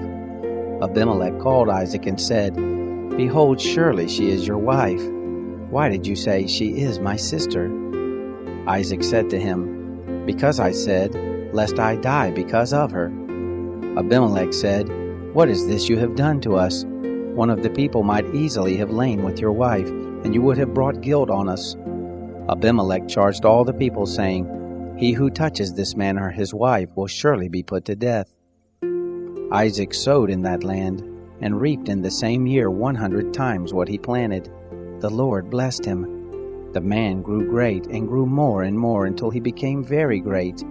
He had possessions of flocks, possessions of herds, and a great household. The Philistines envied him. Now all the wells which his father's servant had dug in the days of Abraham his father, the Philistines had stopped and filled with earth. Abimelech said to Isaac, "Go from us, for you are much mightier than we." Isaac departed from there, and camped in the valley of Gerar, and lived there. Isaac dug again the wells of water, which they had dug in the days of Abraham his father, for the Philistines had stopped them after the death of Abraham. He called their names after the names by which his father had called them. Isaac's servants dug in the valley, and found there a well of springing water. The herdsmen of Gerar argued with Isaac's herdmen, saying, "The water is ours." He called the name of the well Esek, because they contended with him. They dug another well, and they argued over that also. He called the name of it Sitnah. He left that place and dug another well. They didn't argue over that one. He called it Rehoboth. He said, "For now the Lord has made room for us, and we will be fruitful in the land." He went up from there to Beersheba. The Lord appeared to him the same night and said, "I am the God of Abraham your father. Don't be afraid, for I am with you, and will bless you, and multiply your seed for my servant Abraham's sake." He built an altar there, and called on the name of the Lord, and pitched his tent there. There Isaac's servants dug a well. Then Abimelech went to him from Gerar, and Ahuzah his friend, and Phicol the captain of his host. Isaac said to them, "Why have you come to me, since you hate me, and have sent me away from you?" They said, "We saw plainly that the Lord was with you." We said, "Let there now be an oath between us, even between us and you, and let us make a covenant with you, that you will do us no harm, as we have not touched you, and as we have done to you nothing but good, and have sent you away in peace. You are now the blessed of the Lord." He made them a feast, and they ate and drank. They rose up sometime in the morning and swore to one another. Isaac sent them away, and they departed from him in peace. It happened the same day that Isaac's servants came and told him concerning the well which they had dug, and said to him, "We have found water." He called it Sheba. Therefore the name of the city is Beersheba to this day. When Esau was 40 years old, he took as wife Judith, the daughter of Beeri the Hittite, and Basemath, the daughter of Elon the Hittite. They grieved Isaac and Rebekah's spirits. It happened that when Isaac was old and his eyes were dim, so that he could not see, he called Esau his elder son and said to him, "My son?" He said to him, "Here I am." He said, "See now, I am old. I don't know the day of my death. Now therefore please take your weapons, your quiver and your bow, and go out to the field and take me venison. Make me savory food such as I love, and bring it to me, that I may eat, and that my soul may bless you before I die." Rebekah heard when Isaac spoke to Esau his son. Esau went to the field to hunt for venison and to bring it. Rebekah spoke to Jacob her son, saying, "Behold, I heard your father speak to Esau your brother, saying, 'Bring me venison, and make me savory food that I may eat, and bless you before the Lord before my death.' Now therefore, my son, obey my voice according to that which I command you. Go now to the flock, and get me from there 2 good kids of the goats. I will make them savory food for your father, such as he loves. You shall bring it to your father that he may eat, so that he may bless you before his death." Jacob said to Rebekah his mother, "Behold, Esau my brother is a hairy man, and I am a smooth man. What if my father touches me? I will seem to him as a deceiver, and I would bring a curse on myself and not a blessing." His mother said to him, "Let your curse be on me, my son. Only obey my voice and go get them for me." He went and got them, and brought them to his mother. His mother made savory food such as his father loved. Rebekah took the good clothes of Esau, her elder son, which were with her in the house, and put them on Jacob, her younger son. She put the skins of the kids of the goats on his hands and on the smooth of his neck. She gave the savory food and the bread which she had prepared into the hand of her son Jacob. He came to his father and said, "My father?" He said, "Here I am. Who are you, my son?" Jacob said to his father, "I am Esau, your firstborn. I have done what you asked me to do. Please arise, sit, and eat of my venison, that your soul may bless me." Isaac said to his son, "How is it that you found it so quickly, my son?" He said, "Because the Lord your God gave me success." Isaac said to Jacob, "Please come near, that I may feel you, my son, whether you are really my son Esau or not." Jacob went near to Isaac his father. He felt him and said, "The voice is Jacob's voice, but the hands are the hands of Esau." He didn't recognize him because his hands were hairy like his brother Esau's hands. So he blessed him. He said, "Are you really my son Esau?" He said, "I am." He said, "Bring it near to me, and I will eat of my son's venison, that my soul may bless you." He brought it near to him, and he ate. He brought him wine, and he drank. His father Isaac said to him, "Come near now and kiss me, my son." He came near and kissed him. He smelled the smell of his clothing and blessed him and said, "Behold, the smell of my son is as the smell of a field which the Lord has blessed. God give you of the dew of the sky, of the fatness of the earth, and plenty of grain and new wine. Let peoples serve you, nations bow down to you. Be Lord over your brothers. Let your mother's sons bow down to you. Cursed be everyone who curses you. Blessed be everyone who blesses you." It happened as soon as Isaac had made an end of blessing Jacob, and Jacob had just gone out from the presence of Isaac his father, that Esau his brother came in from his hunting. He also made savory food and brought it to his father. He said to his father, "Let my father arise and eat of his son's venison, that your soul may bless me." Isaac his father said to him, "Who are you?" He said, "I am your son, your firstborn Esau." Isaac trembled violently and said, "Who then is he who has taken venison and brought it to me? And I have eaten all of it before you came, and have blessed him. Yes, he will be blessed." When Esau heard the words of his father, he cried with an exceeding great and bitter cry, and said to his father, "Bless me, even me also, my father." He said, "Your brother came with deceit, and has taken away your blessing." He said, "Isn't he rightly named Jacob? For he has supplanted me these 2 times. He took away my birthright. See, now he has taken away my blessing." He said, "Haven't you reserved a blessing for me?" Isaac answered Esau, "Behold, I have made him your lord, and all his brothers I have given to him for servants. With grain and new wine have I sustained him. What then will I do for you, my son?" Esau said to his father, "Have you but one blessing, my father? Bless me, even me also, my father." Esau lifted up his voice and wept. Isaac his father answered him, "Behold, of the fatness of the earth will be your dwelling, and of the dew of the sky from above. By your sword will you live, and you will serve your brother. It will happen when you will break loose, that you shall shake his yoke from off your neck." Esau hated Jacob because of the blessing with which his father blessed him. Esau said in his heart, "The days of mourning for my father are at hand. Then I will kill my brother Jacob." The words of Esau, her elder son, were told to Rebekah. She sent and called Jacob, her younger son, and said to him, "Behold, your brother Esau comforts himself about you by planning to kill you. Now therefore, my son, obey my voice. Arise, flee to Laban my brother in Haran.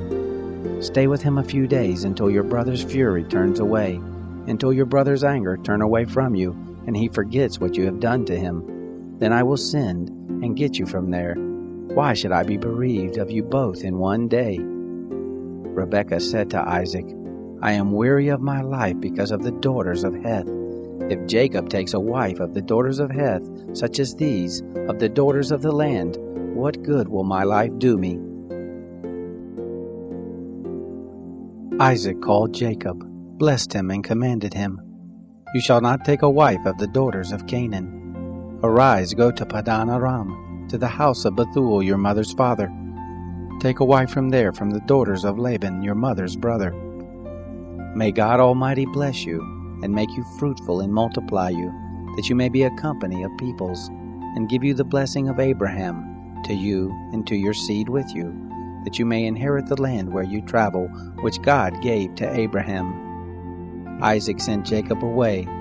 He went to Padan Aram and to Laban, the son of Bethuel the Syrian, Rebekah's brother, Jacob's and Esau's mother. Now Esau saw that Isaac had blessed Jacob and sent him away to Padan Aram to take him a wife from there, and that as he blessed him he gave him a charge, saying, "You shall not take a wife of the daughters of Canaan." And that Jacob obeyed his father and his mother, and was gone to Padan Aram.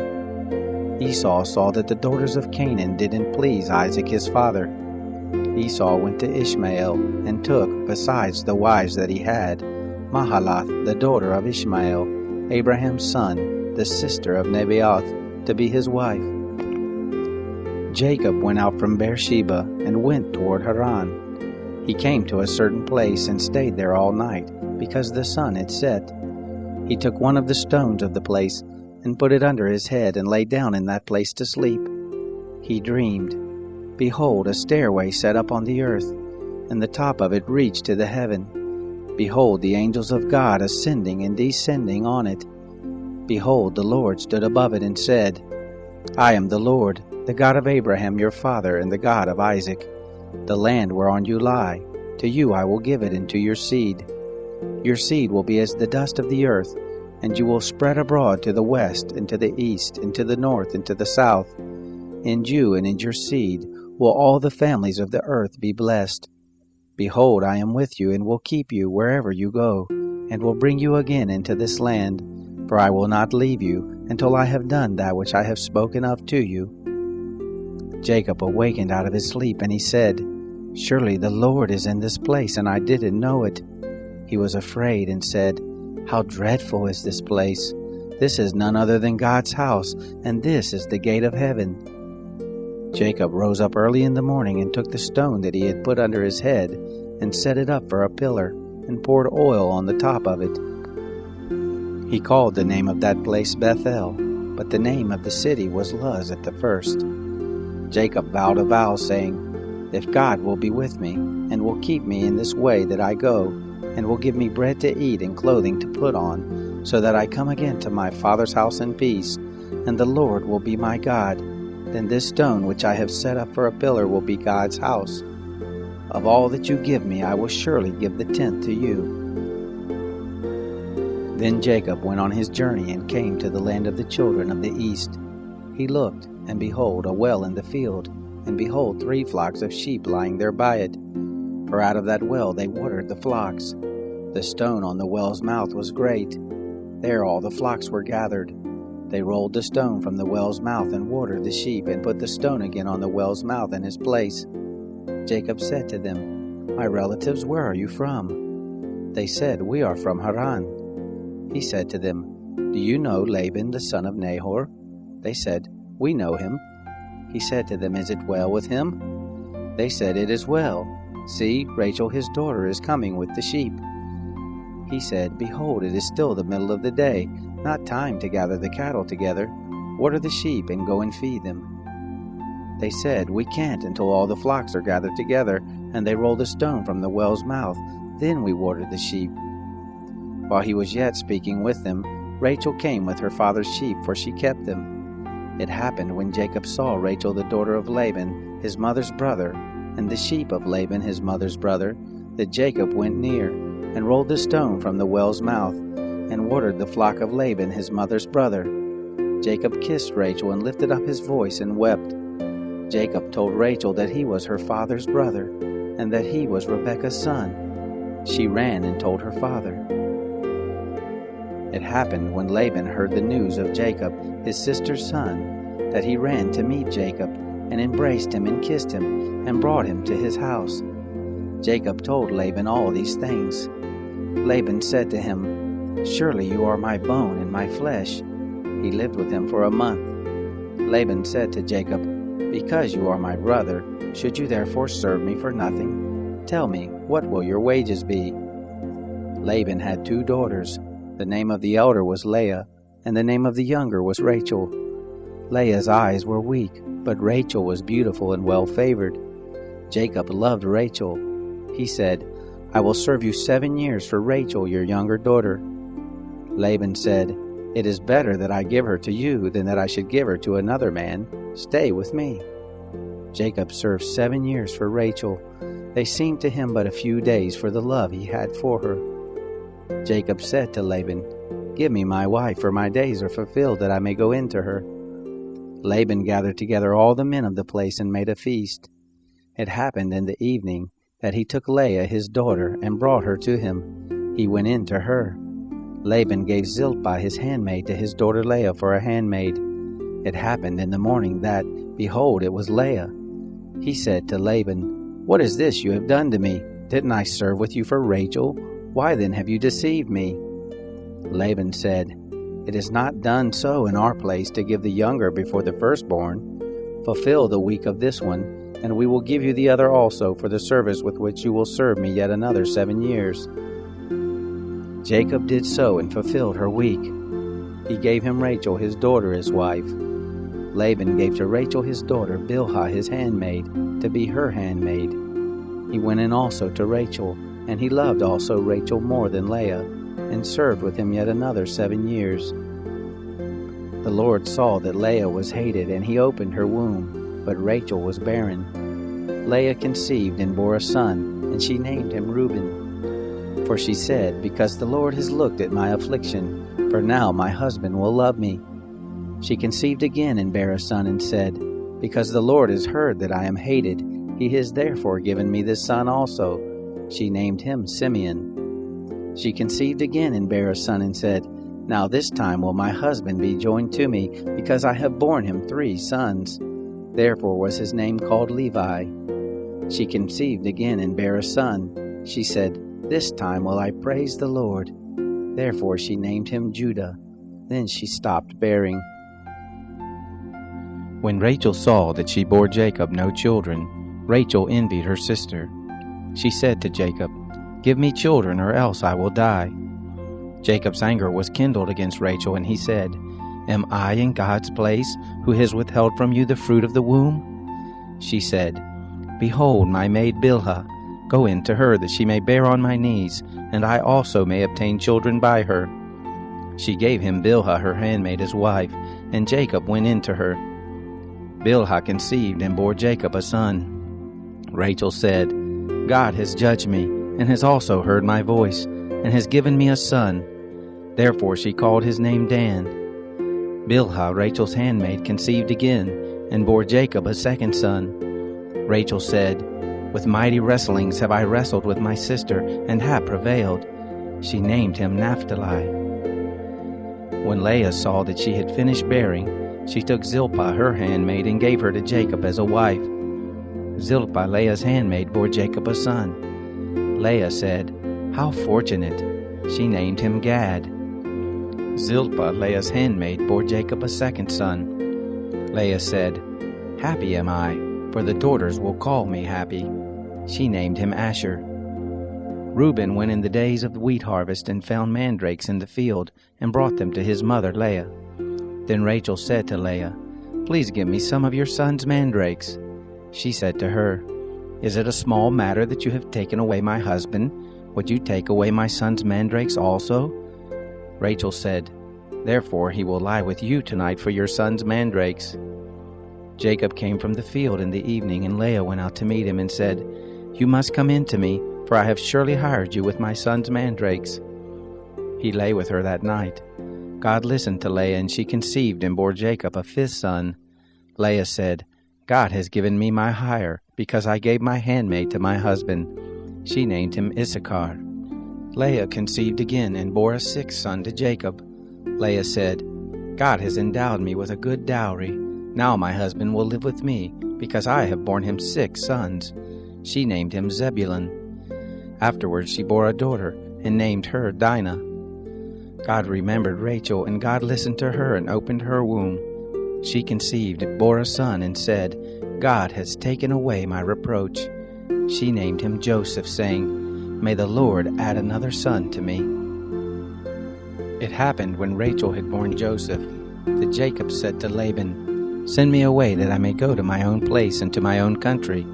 Give me my wives and my children for whom I have served you, and let me go. For you know my service with which I have served you. Laban said to him, If now I have found favor in your eyes, stay here, for I have divined that the Lord has blessed me for your sake. He said, Appoint me your wages, and I will give it. He said to him, You know how I have served you, and how your cattle have fared with me. For it was little which you had before I came, and it is increased to a multitude. The Lord has blessed you wherever I turned. Now when will I provide for my own house also? He said, What shall I give you? Jacob said, You shall not give me anything. If you will do this thing for me, I will again feed your flock and keep it. I will pass through all your flock today, removing from there every speckled and spotted one, and every black one among the sheep, and the spotted and speckled among the goats. This will be my hire.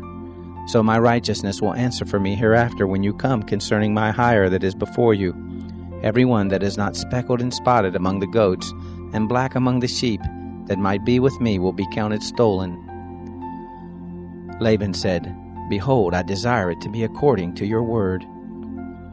That day he removed the male goats that were streaked and spotted, and all the female goats that were speckled and spotted, every one that had white in it, and all the black ones among the sheep, and gave them into the hand of his sons. He set 3 days' journey between himself and Jacob fed the rest of Laban's flocks. Jacob took to himself rods of fresh poplar, almond, plane tree, peeled white streaks in them, and made the white appear which was in the rods. He set the rods which he had peeled opposite the flocks in the gutters and the watering troughs where the flocks came to drink. They conceived when they came to drink. The flocks conceived before the rods, and the flocks brought forth streaked, speckled, and spotted. Jacob separated the lambs and set the faces of the flocks toward the streaked, and all the black in the flock of Laban. And he put his own droves apart, and didn't put them into Laban's flock. It happened, whenever the stronger of the flock conceived, that Jacob laid the rods before the eyes of the flock in the gutters, that they might conceive among the rods. But when the flock were feeble, he didn't put them in. So the feebler were Laban's, and the stronger Jacob's. The man increased exceedingly, and had large flocks, maidservants and menservants, and camels and donkeys. He heard the words of Laban's son, saying, Jacob has taken away all that was our father's. From that which was our father's has he gotten all his wealth. Jacob saw the expression on Laban's face, and behold, it was not toward him as before. The Lord said to Jacob, Return to the land of your fathers and to your relatives, and I will be with you. Jacob sent and called Rachel and Leah to the field to his flock, and said to them, I see the expression on your father's face, that it is not toward me as before, but the God of my father has been with me. You know that I have served your father with all of my strength. Your father has deceived me and changed my wages 10 times, but God didn't allow him to hurt me. If he said this, the speckled will be your wages, then all the flock bore speckled. If he said this, the streaked will be your wages, then all the flock bore streaked. Thus God has taken away the cattle of your father and given them to me. It happened at the time that the flock conceived that I lifted up my eyes and saw in a dream, and behold, the male goats which leaped on the flock were streaked, speckled, and grizzled. The angel of God said to me in the dream, Jacob. And I said, Here I am. He said, Now lift up your eyes, and behold, all the male goats which leap on the flock are streaked, speckled, and grizzled, for I have seen all that Laban does to you. I am the God of Bethel, where you anointed a pillar, where you vowed a vow to me. Now arise, get out from this land, and return to the land of your birth." Rachel and Leah answered him, "Is there yet any portion or inheritance for us in our father's house? Aren't we accounted by him as foreigners? For he has sold us, and has also quite devoured our money. For all the riches which God has taken away from our father, that is ours and our children's. Now then, whatever God has said to you, do." Then Jacob rose up and set his sons and his wives on the camels, and he carried away all his cattle, and all his substance which he had gathered, the cattle of his getting, which he had gathered in Padan Aram, to go to Isaac his father to the land of Canaan. Now Laban had gone to shear his sheep, and Rachel stole the teraphim that were her father's. Jacob deceived Laban the Syrian, and that he didn't tell him that he was running away. So he fled with all that he had. He rose up, passed over the river, and set his face toward the mountain of Gilead. Laban was told on the third day that Jacob had fled. He took his relatives with him and pursued him after 7 days' journey. He overtook him in the mountain of Gilead. God came to Laban the Syrian in a dream of the night and said to him, "Take heed to yourself that you don't speak to Jacob either good or bad." Laban caught up with Jacob. Now Jacob had pitched his tent in the mountain, and Laban with his relatives encamped in the mountain of Gilead. Laban said to Jacob, "What have you done that you have deceived me, and carried away my daughters like captives of the sword? Why did you flee secretly and deceive me and didn't tell me, that I might have sent you away with mirth and with songs, with tambourine and with harp, and didn't allow me to kiss my sons and my daughters? Now have you done foolishly. It is in the power of my hand to hurt you, but the God of your father spoke to me last night, saying, 'Take heed to yourself that you don't speak to Jacob either good or bad.' Now you want to be gone, because you longed after your father's house. But why have you stolen my gods?" Jacob answered Laban, "Because I was afraid, for I said, 'Lest you should take your daughters from me by force. With whoever you find your gods, he shall not live. Before our relatives, discern what is yours with me and take it.' For Jacob didn't know that Rachel had stolen them. Laban went into Jacob's tent, into Leah's tent, and into the tent of the 2 maidservants, but he didn't find them. He went out of Leah's tent and entered into Rachel's tent. Now Rachel had taken the teraphim, put them in the camel's saddle, and sat on them. Laban felt all about the tent, but didn't find them. She said to her father, "Don't let my lord be angry that I can't rise up before you, for the manner of woman is on me." He searched, but didn't find the teraphim. Jacob was angry and argued with Laban. Jacob answered Laban, "What is my trespass? What is my sin that you have hotly pursued after me? Now that you have felt around in all my stuff, what have you found of all your household stuff? Set it here before my relatives and your relatives, that they may judge between us two. These 20 years have I been with you. Your ewes and your female goats have not cast their young, and I haven't eaten the rams of your flocks. That which was torn of animals I didn't bring to you. I bore the loss of it. Of my hand you required it, whether stolen by day or stolen by night. Thus I was, in the day the drought consumed me, and the frost by night, and my sleep fled from my eyes. These 20 years have I been in your house. I served you 14 years for your 2 daughters, and 6 years for your flock, and you have changed my wages 10 times. Unless the God of my father, the God of Abraham, and the fear of Isaac had been with me, surely now you would have sent me away empty. God has seen my affliction and the labor of my hands, and rebuked you last night." Laban answered Jacob, "The daughters are my daughters, the children are my children, the flocks are my flocks, and all that you see is mine. And what can I do this day to these my daughters, or to their children whom they have borne? Now come, let us make a covenant, you and I, and let it be for a witness between me and you." Jacob took a stone and set it up for a pillar. Jacob said to his relatives, "Gather stones." They took stones and made a heap. They ate there by the heap. Laban called it Jegar Sahadutha, but Jacob called it Galid. Laban said, "This heap is witness between me and you this day." Therefore it was named Galid and Mizpah, for he said, The Lord watch between me and you when we are absent from one another. If you will afflict my daughters, and if you will take wives beside my daughters, no man is with us.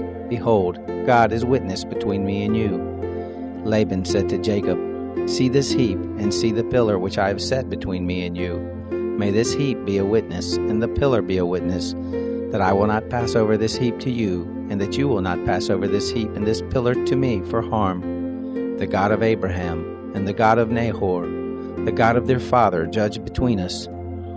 Then Jacob swore by the fear of his father Isaac. Jacob offered a sacrifice in the mountain, and called his relatives to eat bread. They ate bread and stayed all night in the mountain.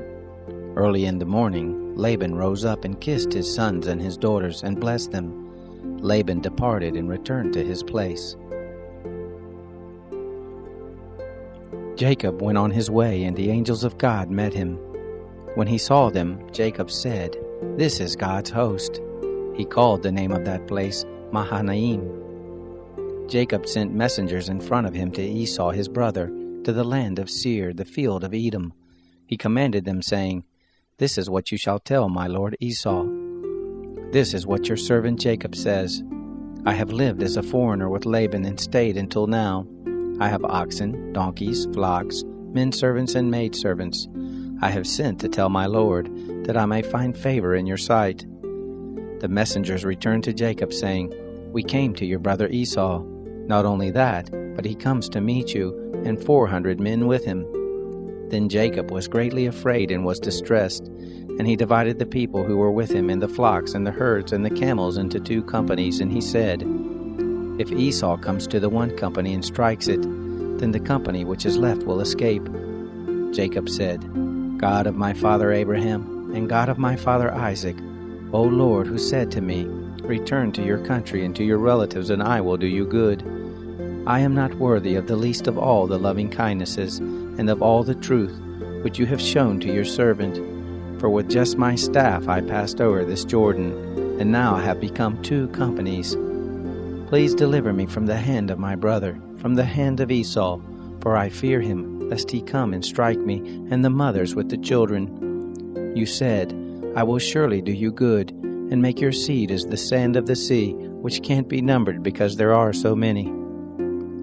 He lodged there that night, and took from that which he had with him a present for Esau his brother, 200 female goats and 20 male goats, 200 ewes and 20 rams, 30 milk camels and their colts, 40 cows, 10 bulls, 20 she-donkeys, and 10 foals. He delivered them into the hands of his servants, every herd by itself, and said to his servants, "Pass over before me and put a space between herd and herd." He commanded the foremost, saying, "When Esau my brother meets you and asks you, saying, 'Whose are you? Where are you going? Whose are these before you?' Then you shall say, 'They are your servant Jacob's. It is a present sent to my lord Esau. Behold, he also is behind us.'" He commanded also the second and the third, and all that followed the herd, saying, "This is how you shall speak to Esau when you find him. You shall say, 'Not only that, but behold, your servant Jacob is behind us.' For he said, 'I will appease him with the present that goes before me, and afterward I will see his face. Perhaps he will accept me.' So the present passed over before him, and he lodged himself that night in the camp. He rose up that night and took his 2 wives, and his 2 handmaids, and his 11 sons, and passed over the ford of the Jabbok. He took them and sent them over the stream, and sent over that which he had. Jacob was left alone, and wrestled with a man there until the breaking of the day. When he saw that he didn't prevail against him, he touched the hollow of his thigh, and the hollow of Jacob's thigh was strained as he wrestled. The man said, "Let me go, for the day breaks." Jacob said, "I won't let you go unless you bless me." He said to him, "What is your name?" He said, "Jacob." He said, "Your name will no longer be called Jacob, but Israel, for you have fought with God and with men, and have prevailed." Jacob asked him, "Please tell me your name." He said, "Why is it that you ask what my name is?" He blessed him there. Jacob called the name of the place Peniel, for he said, "I have seen God face to face, and my life is preserved." The sun rose on him as he passed over Peniel, and he limped because of his thigh. Therefore the children of Israel don't eat the sinew of the hip, which is on the hollow of the thigh to this day, because he touched the hollow of Jacob's thigh and the sinew of the hip. Jacob lifted up his eyes and looked, and behold, Esau was coming, and with him 400 men. He divided the children between Leah, Rachel, and to the 2 handmaids. He put the handmaids and their children in front, Leah and her children after, and Rachel and Joseph at the rear. He himself passed over in front of them, and bowed himself to the ground 7 times, until he came near to his brother. Esau ran to meet him, embraced him, fell on his neck, kissed him, and they wept. He lifted up his eyes and saw the women and the children, and said, "Who are these with you?" He said, "The children whom God has graciously given your servant." Then the handmaids came near with their children, and they bowed themselves. Leah also and her children came near and bowed themselves. After them, Joseph came near with Rachel, and they bowed themselves. Esau said, "What do you mean by all this company which I met?" Jacob said, "To find favor in the sight of my Lord." Esau said, "I have enough, my brother. Let that which you have be yours." Jacob said, "Please, no. If I have now found favor in your sight, then receive my present at my hand, because I have seen your face, as one sees the face of God, and you were pleased with me. Please take the gift that I brought to you, because God has dealt graciously with me, and because I have enough." He urged him, and he took it. Esau said, "Let us take our journey, and let us go, and I will go before you." Jacob said to him, "My Lord knows that the children are tender, and that the flocks and herds with me have their young, and if they overdrive them one day, all the flocks will die. Please let my Lord pass over before his servant, and I will lead on gently, according to the pace of the cattle that are before me, and according to the pace of the children, until I come to my Lord to Seir."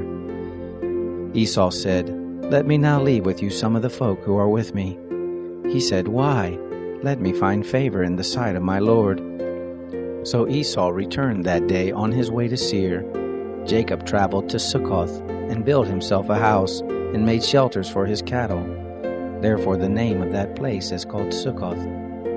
Jacob came in peace to the city of Shechem, which is in the land of Canaan, when he came from Padan Aram, and encamped before the city. He bought the parcel of ground where he had spread his tent at the hand of the children of Hamor, Shechem's father, for 100 pieces of money. He erected an altar there and called it El Elohe Israel. Dinah, the daughter of Leah, whom she bore to Jacob, went out to see the daughters of the land. Shechem, the son of Hamor the Hivite, the prince of the land, saw her. He took her, lay with her, and humbled her. His soul joined to Dinah, the daughter of Jacob, and he loved the young lady, and spoke kindly to the young lady. Shechem spoke to his father Hamor, saying, "Get me this young lady as a wife." Now Jacob heard that he had defiled Dinah his daughter, and his sons were with the cattle in the field. Jacob held his peace until they came. Hamor the father of Shechem went out to Jacob to talk with him. The sons of Jacob came in from the field when they heard it. The men were grieved, and they were very angry, because he had done folly in Israel, in lying with Jacob's daughter, which thing ought not to be done. Hamor talked with them, saying, "The soul of my son Shechem longs for your daughter. Please give her to him as a wife. Make marriages with us. Give your daughters to us, and take our daughters for yourselves. You shall dwell with us, and the land will be before you. Live and trade in it, and get possessions in it." Shechem said to her father and to her brothers, "Let me find favor in your eyes, and whatever you will tell me I will give. Ask me a great amount for a dowry, and I will give whatever you ask of me, but give me the young lady as a wife." The sons of Jacob answered Shechem and Hamor his father with deceit, and spoke because he had defiled Dinah their sister, and said to them, "We can't do this thing, to give our sister to one who is uncircumcised, for that is a reproach to us. Only on this condition will we consent to you, if you will be as we are, that every male of you be circumcised. Then we will give our daughters to you, and we will take your daughters to us, and we will dwell with you, and we will become one people." But if you will not listen to us to be circumcised, then we will take our sister, and we will be gone." Their words pleased Hamor and Shechem, Hamor's son. The young man didn't wait to do this thing because he had delight in Jacob's daughter, and he was honored above all the house of his father. Hamor and Shechem his son came to the gate of their city and talked with the men of their city, saying, "These men are peaceful with us, therefore let them live in the land and trade in it. For behold, the land is large enough for them. Let us take their daughters to us for wives, and let us give them our daughters. Only on this condition will the men consent to us to dwell with us, to become one people, if every male among us be circumcised as they are circumcised. Won't their cattle and their substance and all their animals be ours? Only let us give our consent to them, and they will dwell with us." All who went out of the gate of his city listened to Hamor and to Shechem his son, and every male was circumcised, all who went out of the gate of his city. It happened on the third day, when they were sore, that two of Jacob's sons, Simeon and Levi, Dinah's brothers, each took his sword and came upon the unsuspecting city and killed all the males. They killed Hamor and Shechem his son with the edge of the sword, and took Dinah out of Shechem's house and went away. Jacob's sons came on the dead and plundered the city, because they had defiled their sister. They took their flocks, their herds, their donkeys, that which was in the city, and that which was in the field, and all their wealth. They took captive all their little ones and their wives, and took as plunder everything that was in the house. Jacob said to Simeon and Levi, "You have troubled me, to make me odious to the inhabitants of the land, among the Canaanites and the Perizzites. I am few in number. They will gather themselves together against me and strike me, and I will be destroyed, I and my house." They said, "Should he deal with our sister as with a prostitute?" God said to Jacob, "Arise, go up to Bethel and live there. Make there an altar to God, who appeared to you when you fled from the face of Esau your brother." Then Jacob said to his household and to all who were with him, "Put away the foreign gods that are among you. Purify yourselves, change your garments. Let us arise and go up to Bethel. I will make there an altar to God, who answered me in the day of my distress, and was with me in the way which I went." They gave to Jacob all the foreign gods which were in their hands, and the rings which were in their ears, and Jacob hid them under the oak which was by Shechem. They traveled, and a terror of God was on the cities that were round about them, and they didn't pursue the sons of Jacob. So Jacob came to Luz, which is in the land of Canaan, the same as Bethel, he and all the people who were with him. He built an altar there and called the place El Bethel, because there was God revealed to him, when he fled from the face of his brother. Deborah, Rebekah's nurse, died, and she was buried below Bethel under the oak, and the name of it was called Alon Bakuth. God appeared to Jacob again when he came from Padan Aram and blessed him. God said to him, "Your name is Jacob. Your name shall not be Jacob any more, but your name will be Israel." He named him Israel. God said to him, "I am God Almighty. Be fruitful and multiply. A nation and a company of nations will be from you, and kings will come out from your loins. The land which I gave to Abraham and Isaac I will give it to you, and to your seed after you will I give the land." God went up from him in the place where he spoke with him. Jacob set up a pillar in the place where he spoke with him, a pillar of stone. He poured out a drink offering on it, and poured oil on it. Jacob called the name of the place where God spoke with him Bethel. They traveled from Bethel. There was still some distance to come to Ephrath, and Rachel travailed. She had hard labor. It happened that when she was in hard labor, that the midwife said to her, "Don't be afraid, for now you will have another son." It happened, as her soul was departing, for she died, that she named him Benoni, but his father called him Benjamin. Rachel died and was buried in the way to Ephrath, the same as Bethlehem. Jacob set up a pillar on her grave. The same is the pillar of Rachel's grave to this day. Israel traveled and spread his tent beyond the tower of Eder.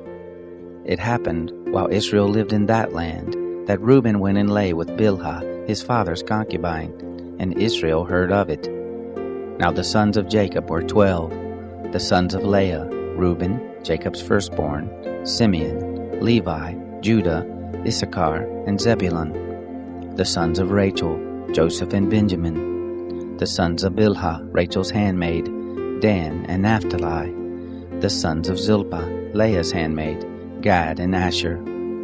These are the sons of Jacob, who were born to him in Padan Aram. Jacob came to Isaac his father, to Mamre, to Kiriath Arba, the same as Hebron, where Abraham and Isaac lived as foreigners.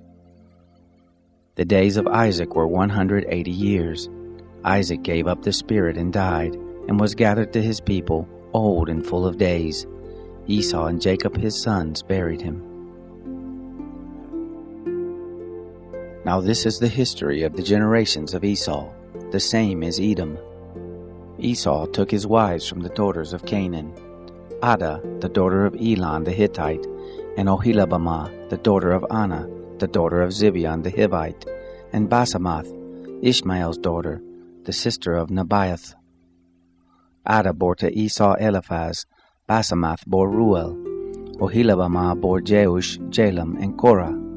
These are the sons of Esau, who were born to him in the land of Canaan. Esau took his wives, his sons, his daughters, and all the members of his household with his cattle, all his animals, and all his possessions which he had gathered in the land of Canaan, and went into a land away from his brother Jacob.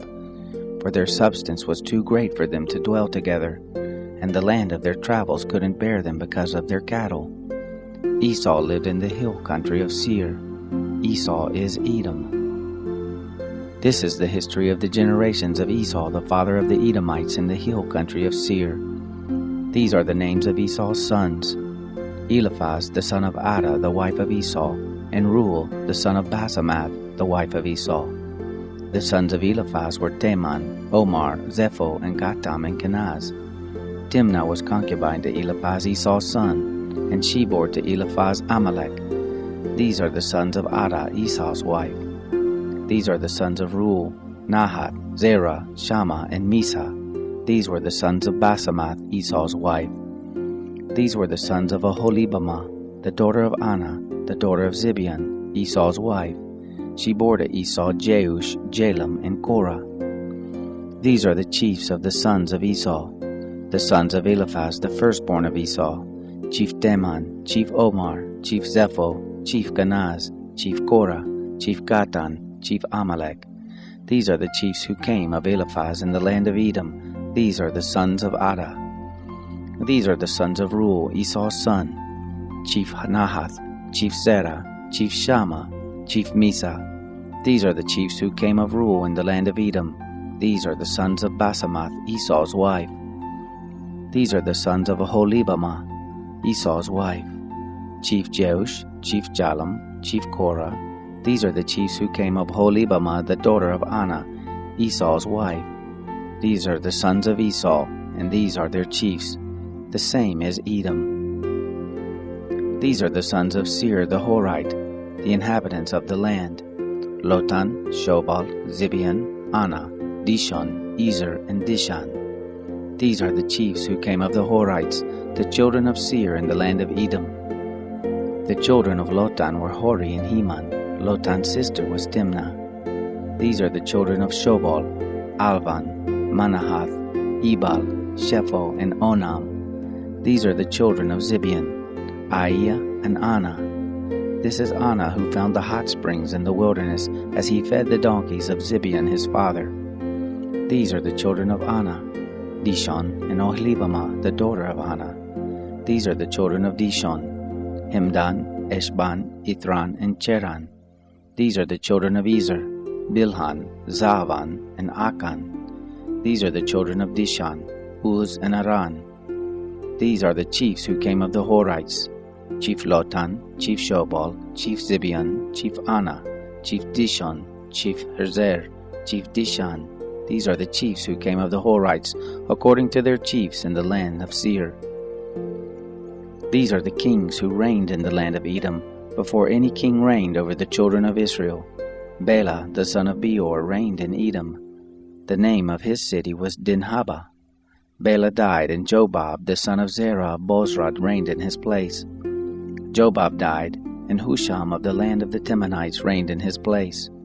Husham died, and Hadad the son of Bedad, who struck Midian in the field of Moab, reigned in his place. The name of his city was Avith. Hadad died, and Samlah of Masrekah reigned in his place. Samlah died, and Shaul of Rehoboth by the river reigned in his place. Shaul died, and Baal-Hanan the son of Achbor reigned in his place. Baal-Hanan the son of Achbor died, and Hadar reigned in his place. The name of his city was Pau. His wife's name was Mehetabel, the daughter of Matred, the daughter of Mezahab.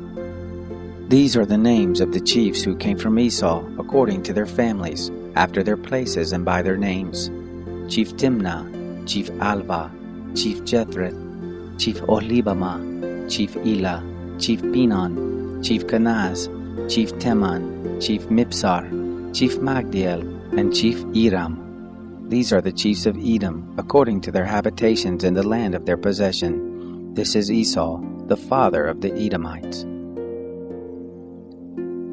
Jacob lived in the land of his father's travels, in the land of Canaan. This is the history of the generations of Jacob. Joseph, being 17 years old, was feeding the flock with his brothers. He was a boy with the sons of Bilhah and Zilpah, his father's wives. Joseph brought an evil report of them to their father. Now Israel loved Joseph more than all his children, because he was the son of his old age, and he made him a coat of many colors. His brothers saw that their father loved him more than all his brothers, and they hated him, and couldn't speak peaceably to him. Joseph dreamed a dream, and he told it to his brothers, and they hated him all the more. He said to them, "Please, hear this dream which I have dreamed. For behold, we were binding sheaves in the field, and behold, my sheaf arose, and also stood upright. And behold, your sheaves came around, and bowed down to my sheaf." His brothers said to him, "Will you indeed reign over us? Or will you indeed have dominion over us?" They hated him all the more for his dreams and for his words. He dreamed yet another dream, and told it to his brothers, and said, "Behold, I have dreamed yet another dream, and behold, the sun and the moon and the 11 stars bowed down to me." He told it to his father and to his brothers. His father rebuked him and said to him, "What is this dream that you have dreamed? Will I and your mother and your brothers indeed come to bow ourselves down to you to the earth?" His brothers envied him, but his father kept this saying in mind. His brothers went to feed their father's flock in Shechem. Israel said to Joseph, "Aren't your brothers feeding the flock in Shechem? Come, and I will send you to them." He said to him, "Here I am." He said to him, "Go now, see whether it is well with your brothers, and well with the flock, and bring me word again." So he sent him out of the valley of Hebron, and he came to Shechem. A certain man found him, and behold, he was wandering in the field. And the man asked him, saying, "What are you looking for?" He said, "I am looking for my brothers. Tell me, please, where they are feeding the flock." The man said, "They have left here, for I heard them say, 'Let us go to Dothan.'" Joseph went after his brothers and found them in Dothan. They saw him afar off, and before he came near to them, they conspired against him to kill him. They said one to another, "Behold, this dreamer comes. Come now, therefore, and let's kill him, and cast him into one of the pits, and we will say, 'An evil animal has devoured him.' We will see what will become of his dreams." Reuben heard it, and delivered him out of their hand, and said, "Let's not take his life." Reuben said to them, "Shed no blood. Throw him into this pit that is in the wilderness, but lay no hand on him, that he might deliver him out of their hand to restore him to his father." It happened, when Joseph came to his brothers, that they stripped Joseph of his coat, the coat of many colors that was on him, and they took him and threw him into the pit. The pit was empty, there was no water in it. They sat down to eat bread, and they lifted up their eyes and looked, and saw a caravan of Ishmaelites was coming from Gilead, with their camels bearing spices and balm and myrrh, going to carry it down to Egypt. Judah said to his brothers, "What profit is it if we kill our brother and conceal his blood? Come and let's sell him to the Ishmaelites, and not let our hand be on him, for he is our brother, our flesh." His brothers listened to him. Midianites who were merchants passed by, and they drew and lifted up Joseph out of the pit, and sold Joseph to the Ishmaelites for 20 pieces of silver. They brought Joseph into Egypt. Reuben returned to the pit, and saw that Joseph wasn't in the pit, and he tore his clothes. He returned to his brothers and said, "The child is no more, and where will I go?" They took Joseph's coat, and killed a male goat, and dipped the coat in the blood. They took the coat of many colors, and they brought it to their father, and said, "We have found this. Examine it now, whether it is your son's coat or not." He recognized it and said, "It is my son's coat. An evil animal has devoured him. Joseph is without doubt torn in pieces." Jacob tore his clothes, and put sackcloth on his loins, and mourned for his son many days. All his sons and all his daughters rose up to comfort him, but he refused to be comforted. He said, "For I will go down to Sheol to my son mourning." His father wept for him. The Midianites sold him into Egypt to Potiphar, an officer of Pharaoh, the captain of the guard. It happened at that time that Judah went down from his brothers and visited a certain Adullamite, whose name was Hira. Judah saw there a daughter of a certain Canaanite, whose name was Shua. He took her and went into her. She conceived and bore a son, and he named him She conceived again and bore a son, and she named him Onan. She yet again bore a son, and named him Shelah, and he was at Kezib when she bore him. Judah took a wife for his firstborn, and her name was Tamar. Judah's firstborn, was wicked in the sight of the Lord. The Lord killed him. Judah said to Onan, "Go into your brother's wife, and perform the duty of a husband's brother to her, and raise up seed to your brother." Onan knew that the seed wouldn't be his, and it happened, when he went into his brother's wife, that he spilled it on the ground, lest he should give his seed to his brother. The thing which he did was evil in the sight of the Lord, and he killed him also. Then Judah said to Tamar his daughter-in-law, "Remain a widow in your father's house, until Shelah my son is grown up." For he said, "Lest he also die like his brothers." Tamar went and lived in her father's house. After many days, Shua's daughter, the wife of Judah, died. Judah was comforted, and went up to his sheep shearers to Timnah, he and his friend Hira the Adullamite. It was told Tamar, saying, "Behold, your father-in-law is going up to Timnah to shear his sheep." She took off the garments of her widowhood, and covered herself with her veil, and wrapped herself, and sat in the gate of Enaim, which is by the way to Timnah.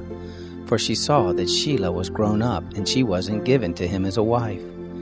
When Judah saw her, he thought that she was a prostitute, for she had covered her face. He turned to her by the way and said, "Please come, let me come in to you," for he didn't know that she was his daughter-in-law. She said, "What will you give me that you may come in to me?" He said, "I will send you a kid of the goats from the flock." She said, "Will you give me a pledge until you send it?" He said, "What pledge will I give you?"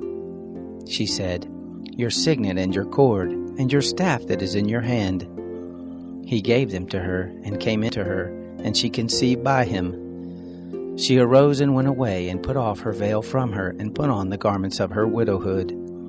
Judah sent the kid of the goats by the hand of his friend the Adullamite to receive the pledge from the woman's hand, but he didn't find her.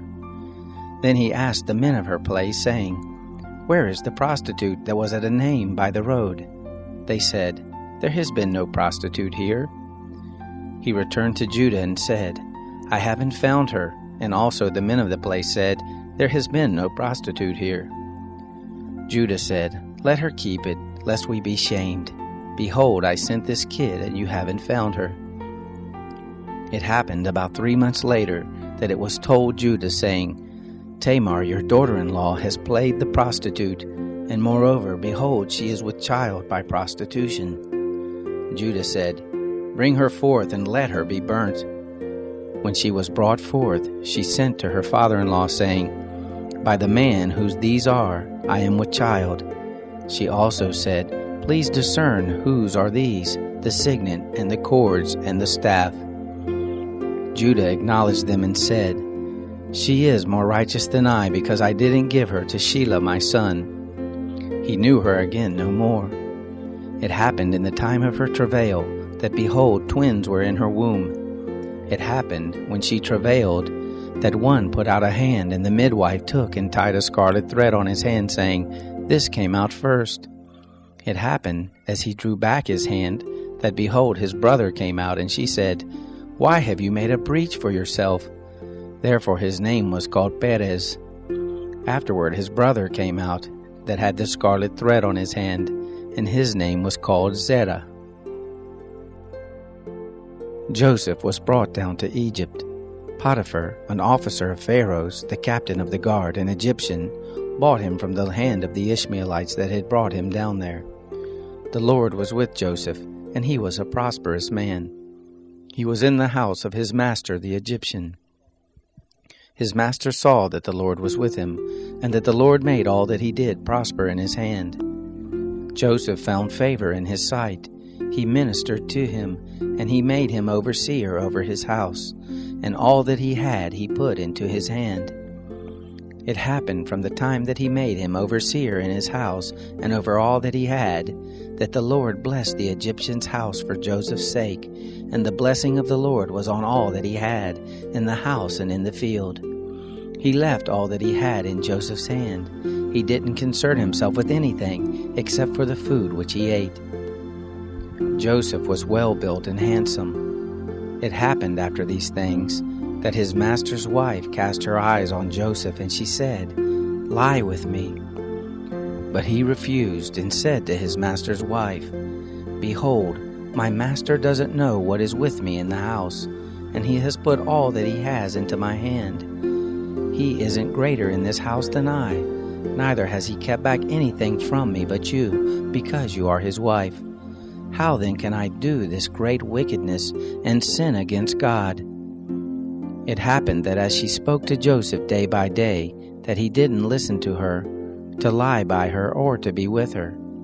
It happened about this time that he went into the house to do his work, and there were none of the men of the house inside. She caught him by his garment, saying, "Lie with me." He left his garment in her hand and ran outside. It happened, when she saw that he had left his garment in her hand and had run outside, that she called to the men of her house, and spoke to them, saying, "Behold, he has brought in a Hebrew to us to mock us. He came in to me to lie with me, and I cried with a loud voice. It happened, when he heard that I lifted up my voice and cried, that he left his garment by me and ran outside. She laid up his garment by her until his master came home. She spoke to him according to these words, saying, "The Hebrew servant whom you have brought to us came in to me to mock me, and it happened as I lifted up my voice and cried, that he left his garment by me and ran outside." It happened, when his master heard the words of his wife which she spoke to him, saying, "This is what your servant did to me," that his wrath was kindled. Joseph's master took him and put him into the prison, the place where the king's prisoners were bound, and he was there in custody. But the Lord was with Joseph and showed kindness to him, and gave him favor in the sight of the keeper of the prison. The keeper of the prison committed to Joseph's hand all the prisoners who were in the prison. Whatever they did there, he was the doer of it. The keeper of the prison didn't look after anything that was under his hand, because the Lord was with him, and that which he did, the Lord made it prosper. It happened after these things, that the butler of the king of Egypt and his baker offended their lord the king of Egypt. Pharaoh was angry with his two officers, the chief cupbearer and the chief baker. He put them in custody in the house of the captain of the guard, into the prison, the place where Joseph was bound. The captain of the guard assigned them to Joseph, and he took care of them. They stayed in prison many days. They both dreamed a dream, each man his dream in one night, each man according to the interpretation of his dream, the cupbearer and the baker of the king of Egypt, who were bound in the prison. Joseph came to them in the morning and saw them, and saw that they were sad. He asked Pharaoh's officers who were with him in custody in his master's house, saying, "Why do you look so sad today?" They said to him, "We have dreamed a dream, and there is no one who can interpret it." Joseph said to them, "Don't interpretations belong to God? Please tell it to me." The chief cupbearer told his dream to Joseph and said to him, "In my dream, behold, a vine was in front of me, and in the vine were 3 branches. It was as though it budded, its blossoms shot forth, and the clusters of it brought forth ripe grapes. Pharaoh's cup was in my hand, and I took the grapes and pressed them into Pharaoh's cup, and I gave the cup into Pharaoh's hand." Joseph said to him, "This is the interpretation of it. The 3 branches are 3 days. Within 3 more days, Pharaoh will lift up your head and restore you to your office. You will give Pharaoh's cup into his hand, the way you did when you were his cupbearer. But remember me when it will be well with you, and show kindness, please, to me, and make mention of me to Pharaoh, and bring me out of this house. For indeed I was stolen away out of the land of the Hebrews, and here also have I done nothing that they should put me into the dungeon." When the chief baker saw that the interpretation was good, he said to Joseph, "I also was in my dream, and behold, 3 baskets of white bread were on my head. In the uppermost basket there were all kinds of baked food for Pharaoh, and the birds ate them out of the basket on my head." Joseph answered, "This is the interpretation of it. The 3 baskets are 3 days. Within 3 more days Pharaoh will lift up your head from off you, and will hang you on a tree, and the birds will eat your flesh from off you." It happened the 3rd day, which was Pharaoh's birthday, that he made a feast for all his servants, and he lifted up the head of the chief cupbearer and the head of the chief baker among his servants. He restored the chief cupbearer to his position again, and he gave the cup into Pharaoh's hand. But he hanged the chief baker as Joseph had interpreted to them. Yet the chief cupbearer didn't remember Joseph, but forgot him.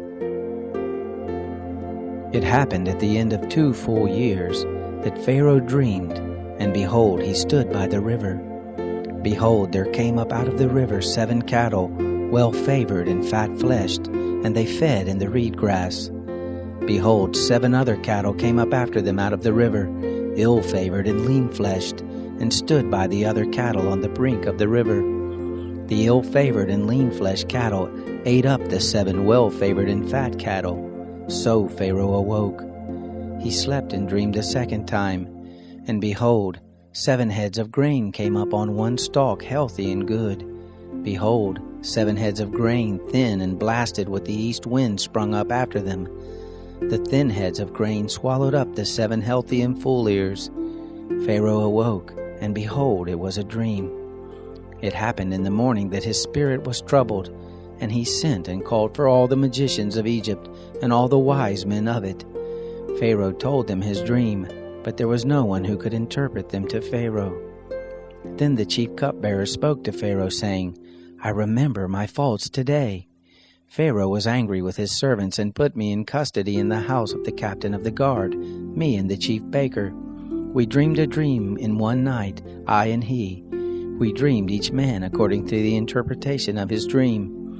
There was with us there a young man, a Hebrew, servant to the captain of the guard, and we told him, and he interpreted to us our dreams. To each man according to his dream he interpreted.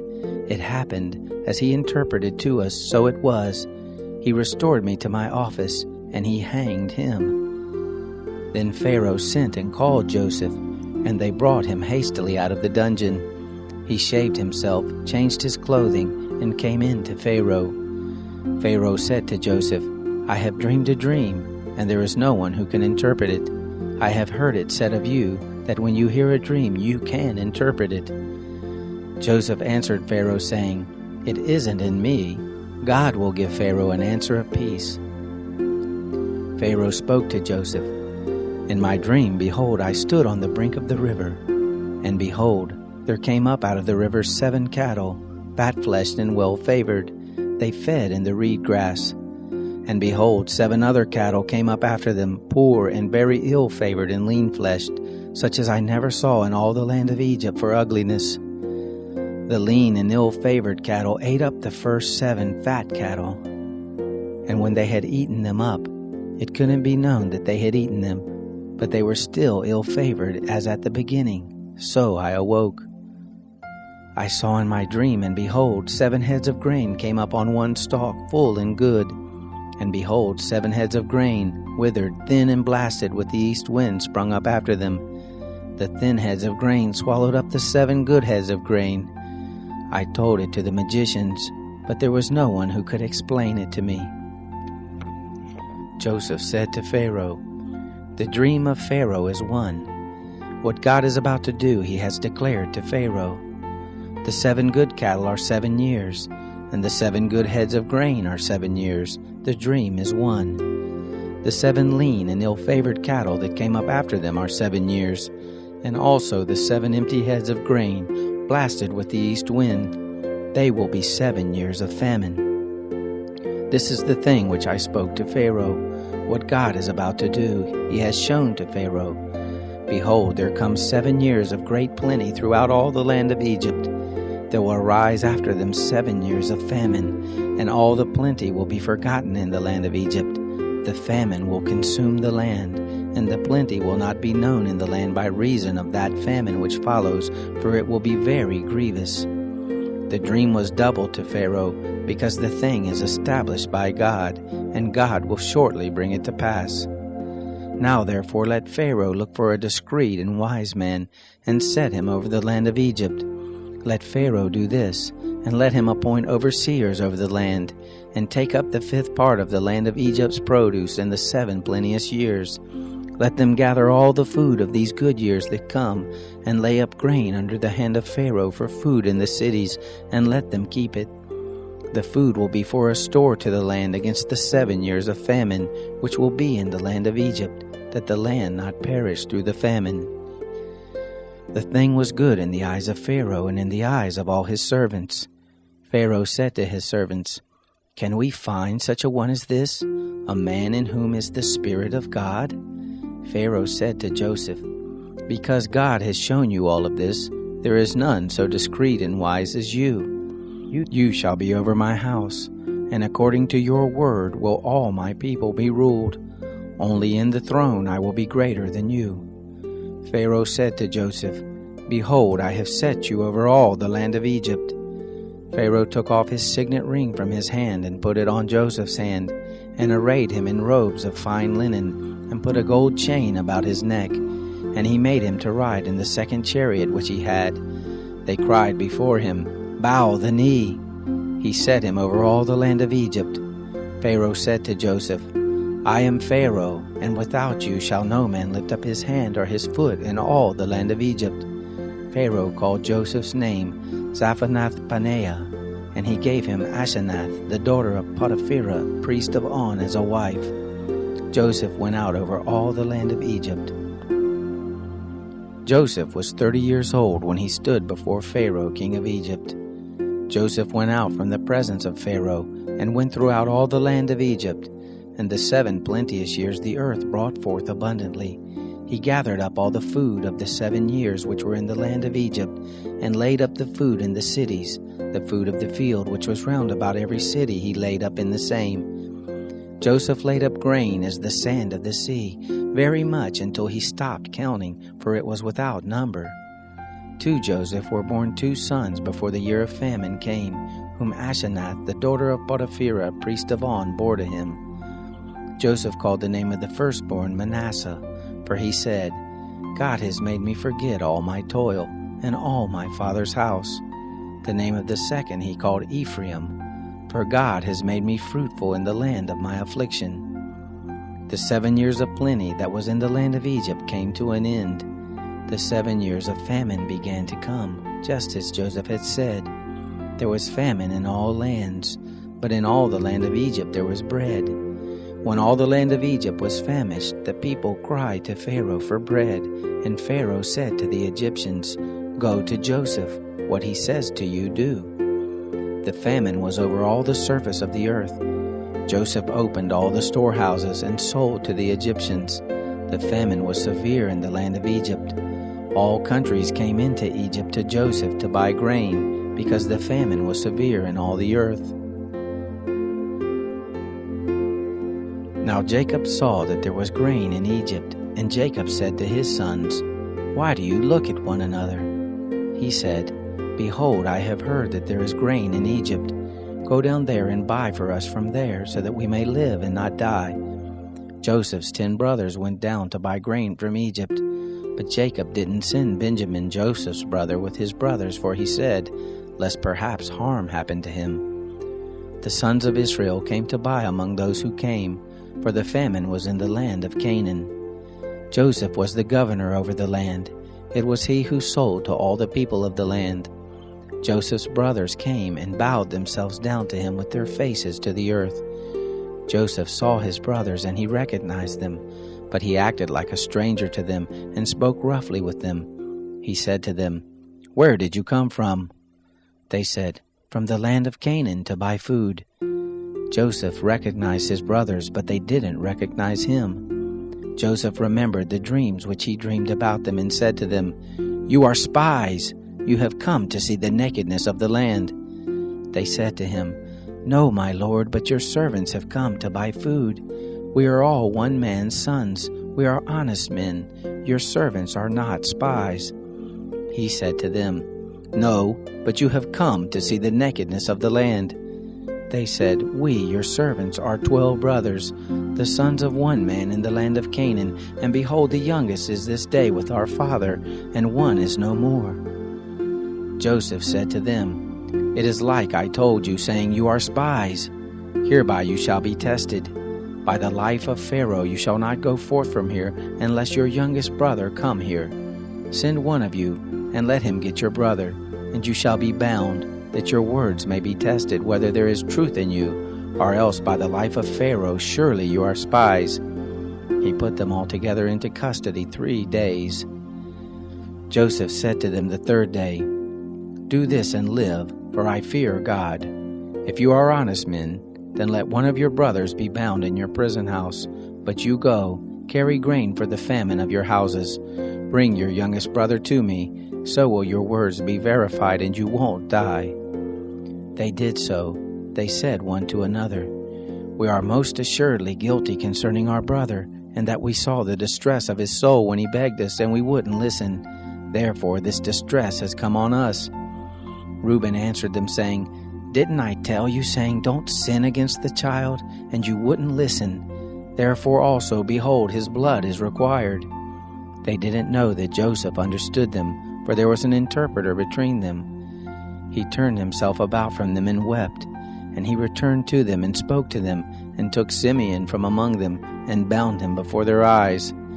Then Joseph commanded to fill their bags with grain, and to restore every man's money into his sack, and to give them food for the way.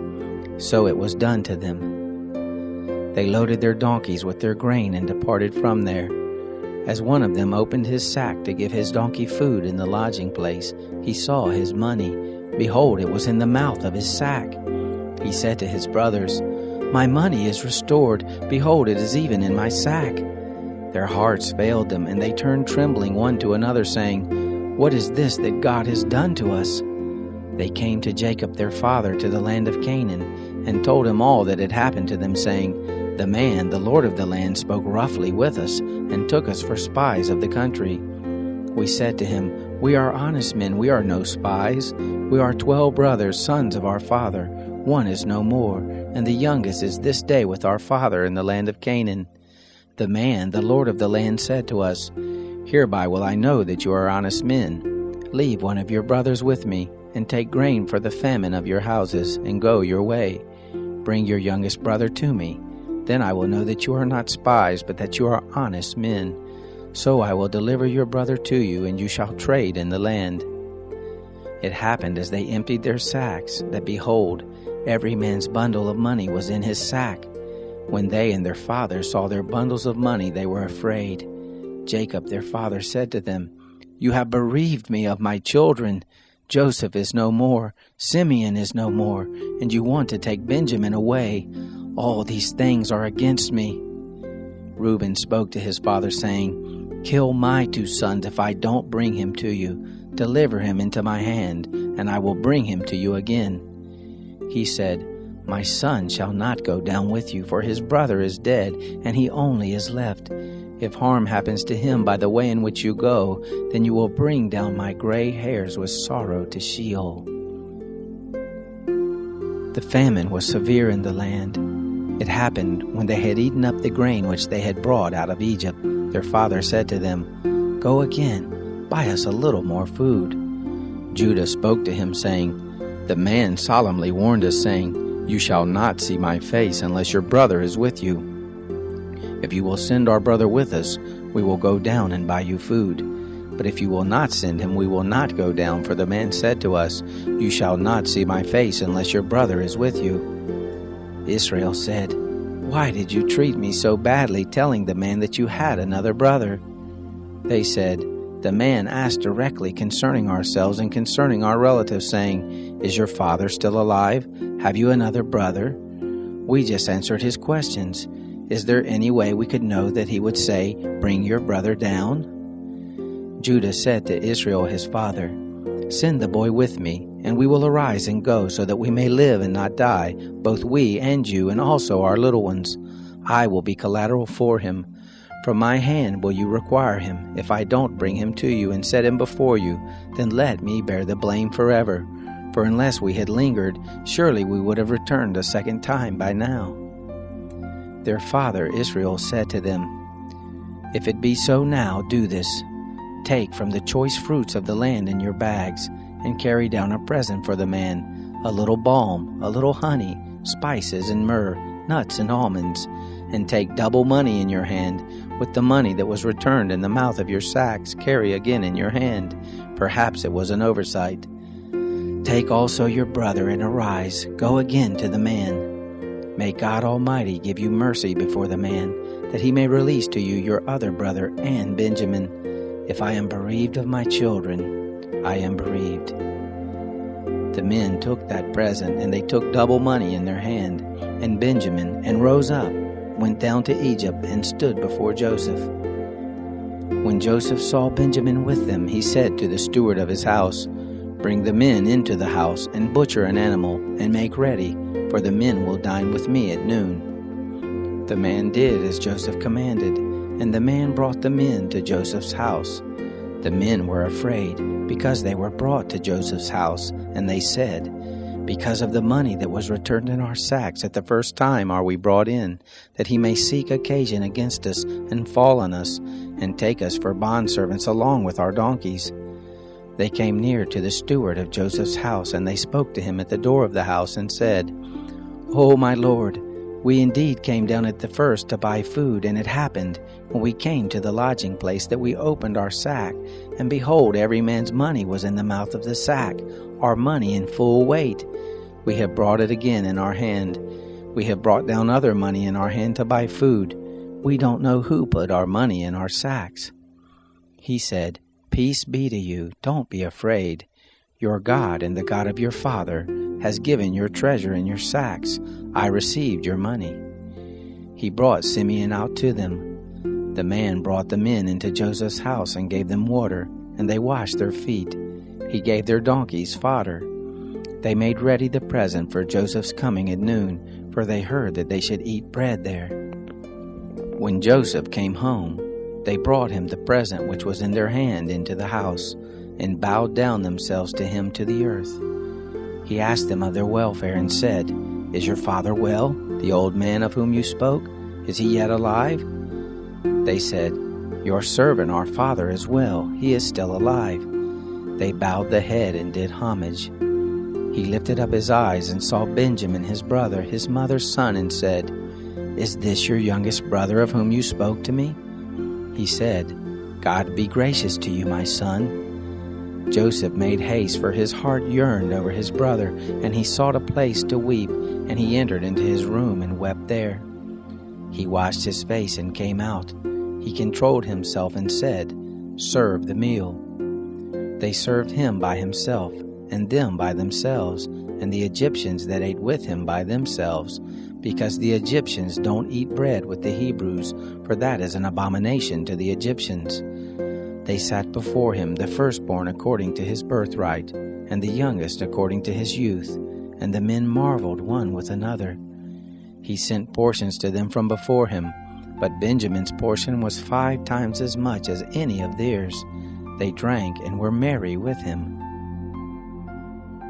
He commanded the steward of his house, saying, "Fill the men's sacks with food, as much as they can carry, and put every man's money in his sack's mouth.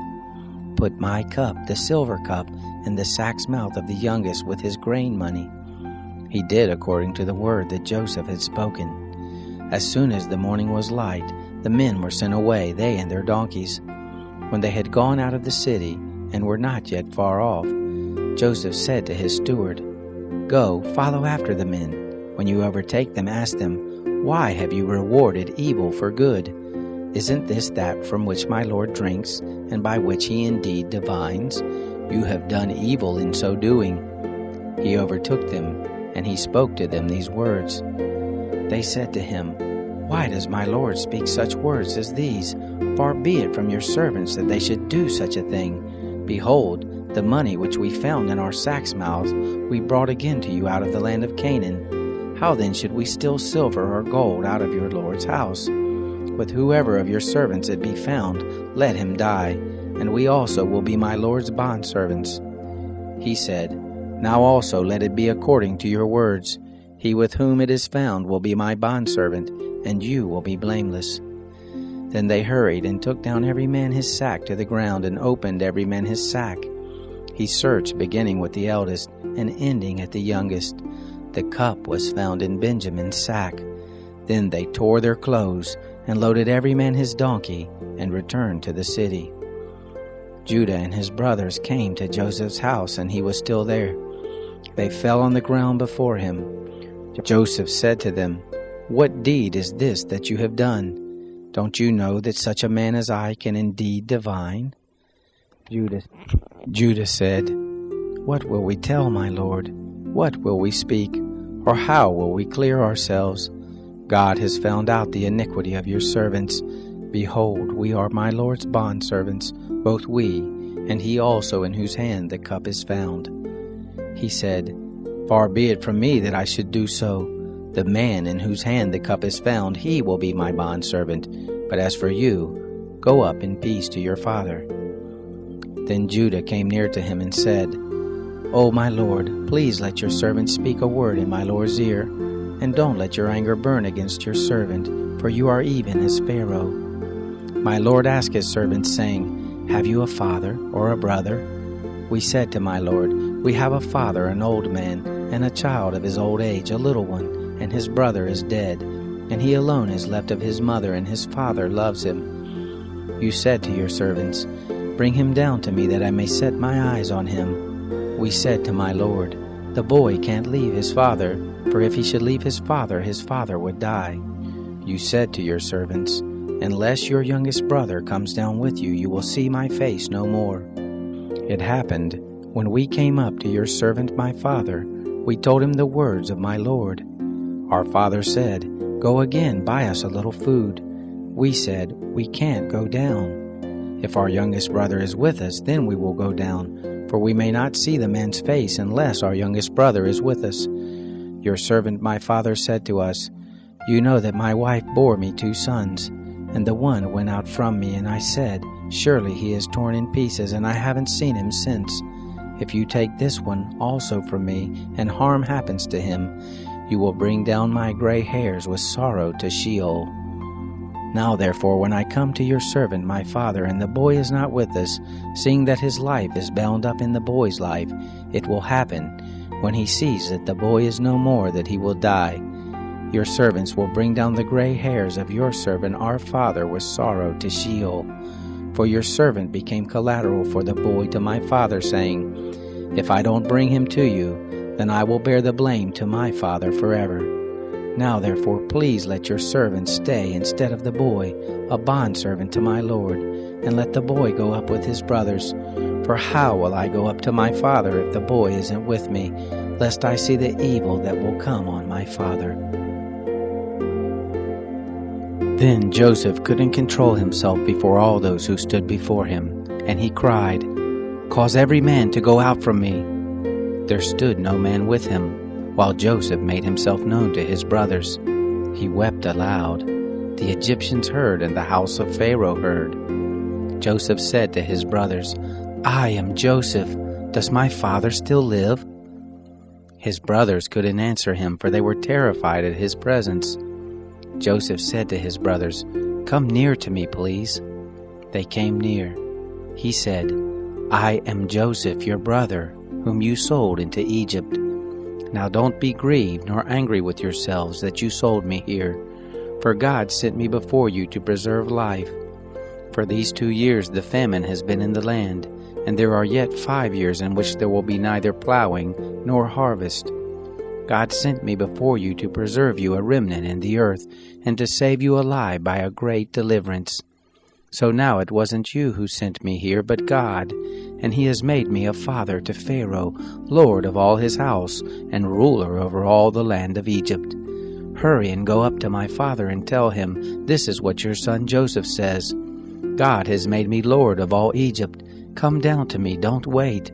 You shall dwell in the land of Goshen, and you will be near to me, you, your children, your children's children, your flocks, your herds, and all that you have. There I will nourish you, for there are yet 5 years of famine, lest you come to poverty, you and your household and all that you have. Behold, your eyes see, and the eyes of my brother Benjamin, that it is my mouth that speaks to you. You shall tell my father of all my glory in Egypt, and of all that you have seen. You shall hurry and bring my father down here." He fell on his brother Benjamin's neck and wept, and Benjamin wept on his neck. He kissed all his brothers and wept on them. After that his brothers talked with him. The report of it was heard in Pharaoh's house, saying, "Joseph's brothers have come." It pleased Pharaoh well and his servants. Pharaoh said to Joseph, "Tell your brothers, do this. Load your animals and go, travel to the land of Canaan. Take your father and your households and come to me, and I will give you the good of the land of Egypt, and you will eat the fat of the land. Now you are commanded to do this. Take wagons out of the land of Egypt for your little ones and for your wives, and bring your father and come. Also don't concern yourselves about your belongings, for the good of all of the land of Egypt is yours." The sons of Israel did so. Joseph gave them wagons according to the commandment of Pharaoh, and gave them provision for the way. To all of them he gave each man changes of clothing, but to Benjamin he gave 300 pieces of silver and 5 changes of clothing. To his father he sent after this manner: 10 donkeys loaded with the good things of Egypt, and 10 female donkeys loaded with grain and bread and provision for his father by the way. So he sent his brothers away, and they departed. He said to them, "See that you don't quarrel on the way." They went up out of Egypt and came into the land of Canaan to Jacob their father. They told him, saying, "Joseph is still alive, and he is ruler over all the land of Egypt." His heart fainted, for he didn't believe them. They told him all the words of Joseph which he had said to them. When he saw the wagons which Joseph had sent to carry him, the spirit of Jacob their father revived. Israel said, "It is enough. Joseph, my son, is still alive. I will go and see him before I die." Israel traveled with all that he had and came to Beersheba, and offered sacrifices to the God of his father Isaac. God spoke to Israel in the visions of the night and said, "Jacob, Jacob." He said, "Here I am." He said, "I am God, the God of your father. Don't be afraid to go down into Egypt, for there I will make of you a great nation. I will go down with you into Egypt. I will also surely bring you up again. Joseph will close your eyes."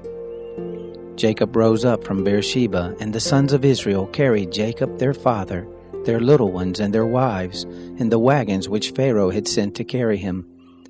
They took their cattle and their goods, which they had gotten in the land of Canaan, and came into Egypt, Jacob and all his seed with him, his sons and his sons' sons with him, his daughters and his sons' daughters, and he brought all his seed with him into Egypt. These are the names of the children of Israel who came into Egypt: Jacob and his sons, Reuben, Jacob's firstborn, the sons of Reuben, Hanok, Palu, Hezron and Carmi. The sons of Simeon, Jemuel, Jamin, Ohad, Jachin, Zohar, and Shaul, the son of a Canaanite woman. The sons of Levi, Gershon, Kohath, and Merari. The sons of Judah, Onan, Shelah, Perez, and Zerah. But and Onan died in the land of Canaan. The sons of Perez were Hezron and Hamul. The sons of Issachar, Tola, Puva, Iob, and Shimron. The sons of Zebulun, Sered, Elon, and Shalil. These are the sons of Leah, whom she bore to Jacob in Padan Aram with his daughter Dinah. All the souls of his sons and his daughters were 33. The sons of Gad, Ziphion, Hagi, Shunai, Esbon, Eri, Arodai, and Areli. The sons of Asher, Imnah, Ishva, Ishvi, Beriah, and Sarah their sister. The sons of Beriah, Eber, and Malchiel. These are the sons of Zilpah, whom Laban gave to Leah, his daughter, and these she bore to Jacob, even 16 souls. The sons of Rachel, Jacob's wife, Joseph and Benjamin. To Joseph in the land of Egypt were born Manasseh and Ephraim, whom Asenath, the daughter of Potipherah, priest of On, bore to him. The sons of Benjamin, Bela, Becher, Ashbel, Gera, Naaman, Ehi, Rosh, Mupim, Hupim, and Ard. These are the sons of Rachel who were born to Jacob. All the souls were 14. The son of Dan, Hushim. The sons of Naphtali, Jazil, Gunai, Jezer, and Shilim. These are the sons of Bilhah, whom Laban gave to Rachel his daughter, and these she bore to Jacob. All the souls were 7. All the souls who came with Jacob into Egypt, who were his direct descendants besides Jacob's sons' wives, all the souls were 66. The sons of Joseph, who were born to him in Egypt, were 2 souls.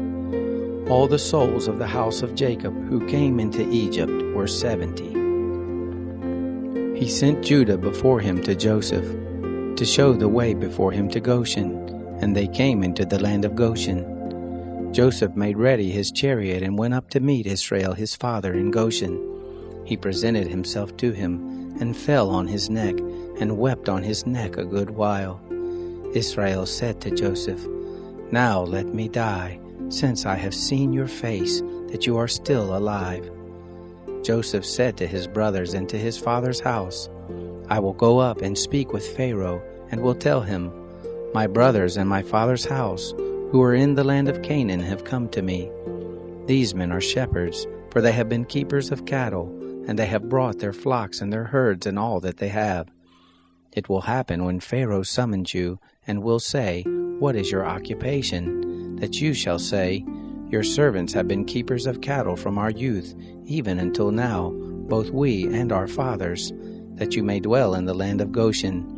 For every shepherd is an abomination to the Egyptians.'" Then Joseph went in and told Pharaoh and said, "My father and my brothers, with their flocks, their herds, and all that they own, have come out of the land of Canaan, and behold, they are in the land of Goshen." From among his brothers he took 5 men and presented them to Pharaoh. Pharaoh said to his brothers, "What is your occupation?" They said to Pharaoh, "Your servants are shepherds, both we and our fathers."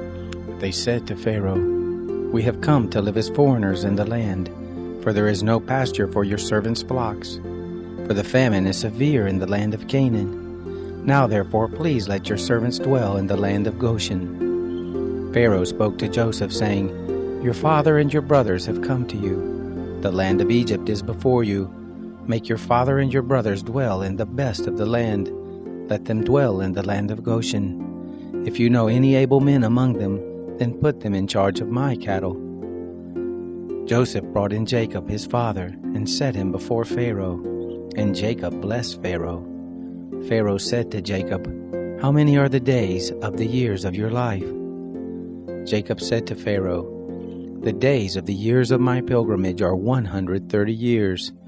Few and evil have been the days of the years of my life, and they have not attained to the days of the years of the life of my fathers in the days of their pilgrimage. Jacob blessed Pharaoh, and went out from the presence of Pharaoh. Joseph placed his father and his brothers, and gave them a possession in the land of Egypt, in the best of the land, in the land of Ramses, as Pharaoh had commanded. Joseph nourished his father, his brothers, and all of his father's household with bread according to their families. There was no bread in all the land, for the famine was very severe, so that the land of Egypt and the land of Canaan fainted by reason of the famine. Joseph gathered up all the money that was found in the land of Egypt and in the land of Canaan, for the grain which they bought, and Joseph brought the money into Pharaoh's house. When the money was all spent in the land of Egypt and in the land of Canaan, all the Egyptians came to Joseph and said, "Give us bread, for why should we die in your presence? For our money fails." Joseph said, "Give your cattle, and I will give you food for your cattle, if money fails." They brought their cattle to Joseph, and Joseph gave them bread in exchange for the horses, and for the flocks, and for the herds, and for the donkeys, and he fed them with bread in exchange for all their cattle for that year. When that year was ended, they came to him the second year and said to him, "We will not hide from my lord how our money is all spent, and the herds of cattle are my lord's. There is nothing left in the sight of my lord but our bodies and our lands. Why should we die before your eyes, both we and our land? Buy us and our land for bread, and we and our land will be servants to Pharaoh. Give us seed that we may live and not die, and that the land won't be desolate." So Joseph bought all the land of Egypt for Pharaoh, for the Egyptians sold every man his field, because the famine was severe on them, and the land became Pharaoh's. As for the people, he moved them to the cities from one end of the border of Egypt even to the other end of it. Only he didn't buy the land of the priest, for the priest had a portion from Pharaoh, and ate their portion which Pharaoh gave them. That is why they didn't sell their land. Then Joseph said to the people, "Behold, I have bought you and your land today for Pharaoh. Behold, here is seed for you, and you shall sow the land. It will happen at the harvest that you shall give a fifth to Pharaoh, and 4 parts will be your own, for the seed of the field, for your food, for them of your households, and for food for your little ones." They said, "You have saved our lives. Let us find favor in the sight of my lord, and we will be Pharaoh's servants." Joseph made it a statute concerning the land of Egypt to this day, that Pharaoh should have the fifth. Only the land of the priest alone didn't become Pharaoh's. Israel lived in the land of Egypt, in the land of Goshen, and they got themselves possessions therein, and were fruitful and multiplied exceedingly. Jacob lived in the land of Egypt 17 years. So the days of Jacob, the years of his life, were 147 years. The time drew near that Israel must die, and he called his son Joseph and said to him, "If now I have found favor in your sight, please put your hand under my thigh, and deal kindly and truly with me. Please don't bury me in Egypt, but when I sleep with my fathers, you shall carry me out of Egypt, and bury me in their burying place." He said, "I will do as you have said." He said, "Swear to me." And he swore to him. Israel bowed himself on the bed's head. It happened after these things that someone said to Joseph, "Behold, your father is sick." He took with him his 2 sons, Manasseh and Ephraim. Someone told Jacob and said, "Behold, your son Joseph comes to you." And Israel strengthened himself and sat on the bed. Jacob said to Joseph, "God Almighty appeared to me at Luz in the land of Canaan and blessed me, and said to me, Behold, I will make you fruitful and multiply you, and I will make of you a company of peoples, and will give this land to your seed after you for an everlasting possession. Now your 2 sons, who were born to you in the land of Egypt before I came to you into Egypt, are mine, Ephraim and Manasseh, even as Reuben and Simeon will be mine. Your issue, who you have become father of after them, will be yours. They will be called after the name of their brothers in their inheritance. As for me, when I came from Padan, Rachel died by me in the land of Canaan in the way, when there was still some distance to come to Ephrath, and I buried her there in the way to Ephrath, the same is Bethlehem. Israel saw Joseph's sons and said, Who are these? Joseph said to his father, They are my sons whom God has given me here. He said, Please bring them to me, and I will bless them. Now the eyes of Israel were dim for age, so that he couldn't see. He brought them near to him, and he kissed them and embraced them. Israel said to Joseph, I didn't think I would see your face, and behold, God has let me see your seed also. Joseph brought them out from between his knees, and he bowed himself with his face to the earth. Joseph took them both, Ephraim in his right hand toward Israel's left hand, and Manasseh in his left hand toward Israel's right hand, and brought them near to him. Israel stretched out his right hand, and laid it on Ephraim's head, who was the younger, and his left hand on Manasseh's head, guiding his hands knowingly, for Manasseh was the firstborn. He blessed Joseph and said, The God before whom my fathers Abraham and Isaac did walk, the God who has fed me all my life to this day, the angel who has redeemed me from all evil, bless the lads, and let my name be named on them, and the name of my fathers Abraham and Isaac. Let them grow into a multitude in the midst of the earth. When Joseph saw that his father laid his right hand on the head of Ephraim, it displeased him. He held up his father's hand to remove it from Ephraim's head to Manasseh's head. Joseph said to his father, Not so, my father, for this is the firstborn. Put your right hand on his head. His father refused and said, I know, my son, I know. He also will become a people, and he also will be great. However, his younger brother will be greater than he, and his seed will become a multitude of nations. He blessed them that day, saying, In you will Israel bless, saying, God make you as Ephraim and as Manasseh. He set Ephraim before Manasseh. Israel said to Joseph, Behold, I am dying, but God will be with you, and bring you again to the land of your fathers. Moreover, I have given to you one portion above your brothers, which I took out of the hand of the Amorite with my sword and with my bow. Jacob called to his sons and said, Gather yourselves together, that I may tell you that which will happen to you in the days to come. Assemble yourselves and hear, you sons of Jacob. Listen to Israel your father. Reuben, you are my firstborn, my might and the beginning of my strength, the preeminence of dignity and the preeminence of power. Boiling over as water, you shall not have the preeminence, because you went up to your father's bed, then defiled it. He went up to my couch. Simeon and Levi are brothers. Weapons of violence are their swords. My soul, don't come into their council. My glory, don't be united to their assembly. For in their anger they killed a man. In their self-will they hamstrung an ox. Cursed be their anger, for it was fierce, and their wrath, for it was cruel. I will divide them in Jacob, scatter them in Israel. Judah, your brothers will praise you. Your hand will be on the neck of your enemies. Your father's sons will bow down before you. Judah is a lion's cub. From the prey, my son, you have gone up. He stooped down, he crouched as a lion, as a lioness. Who will rouse him up?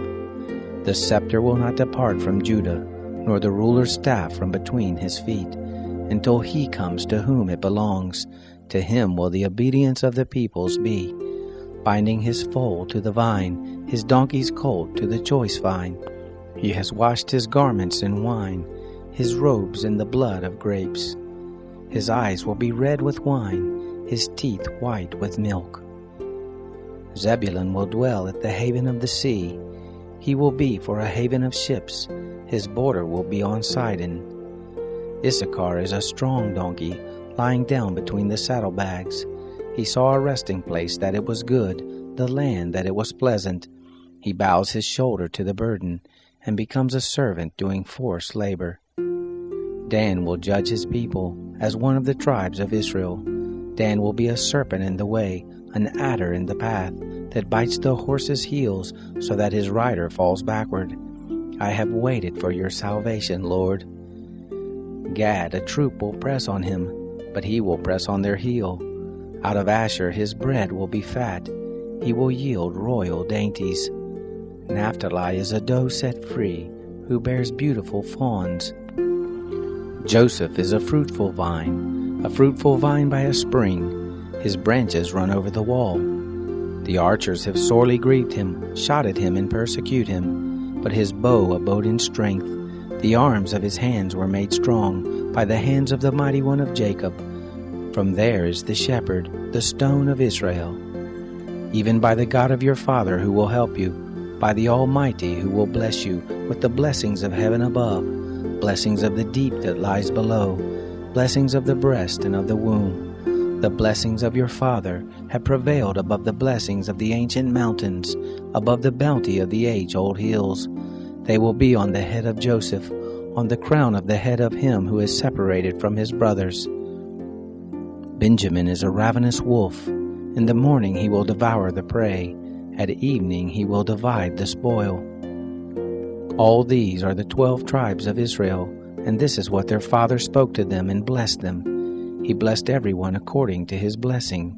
He charged them and said to them, I am to be gathered to my people.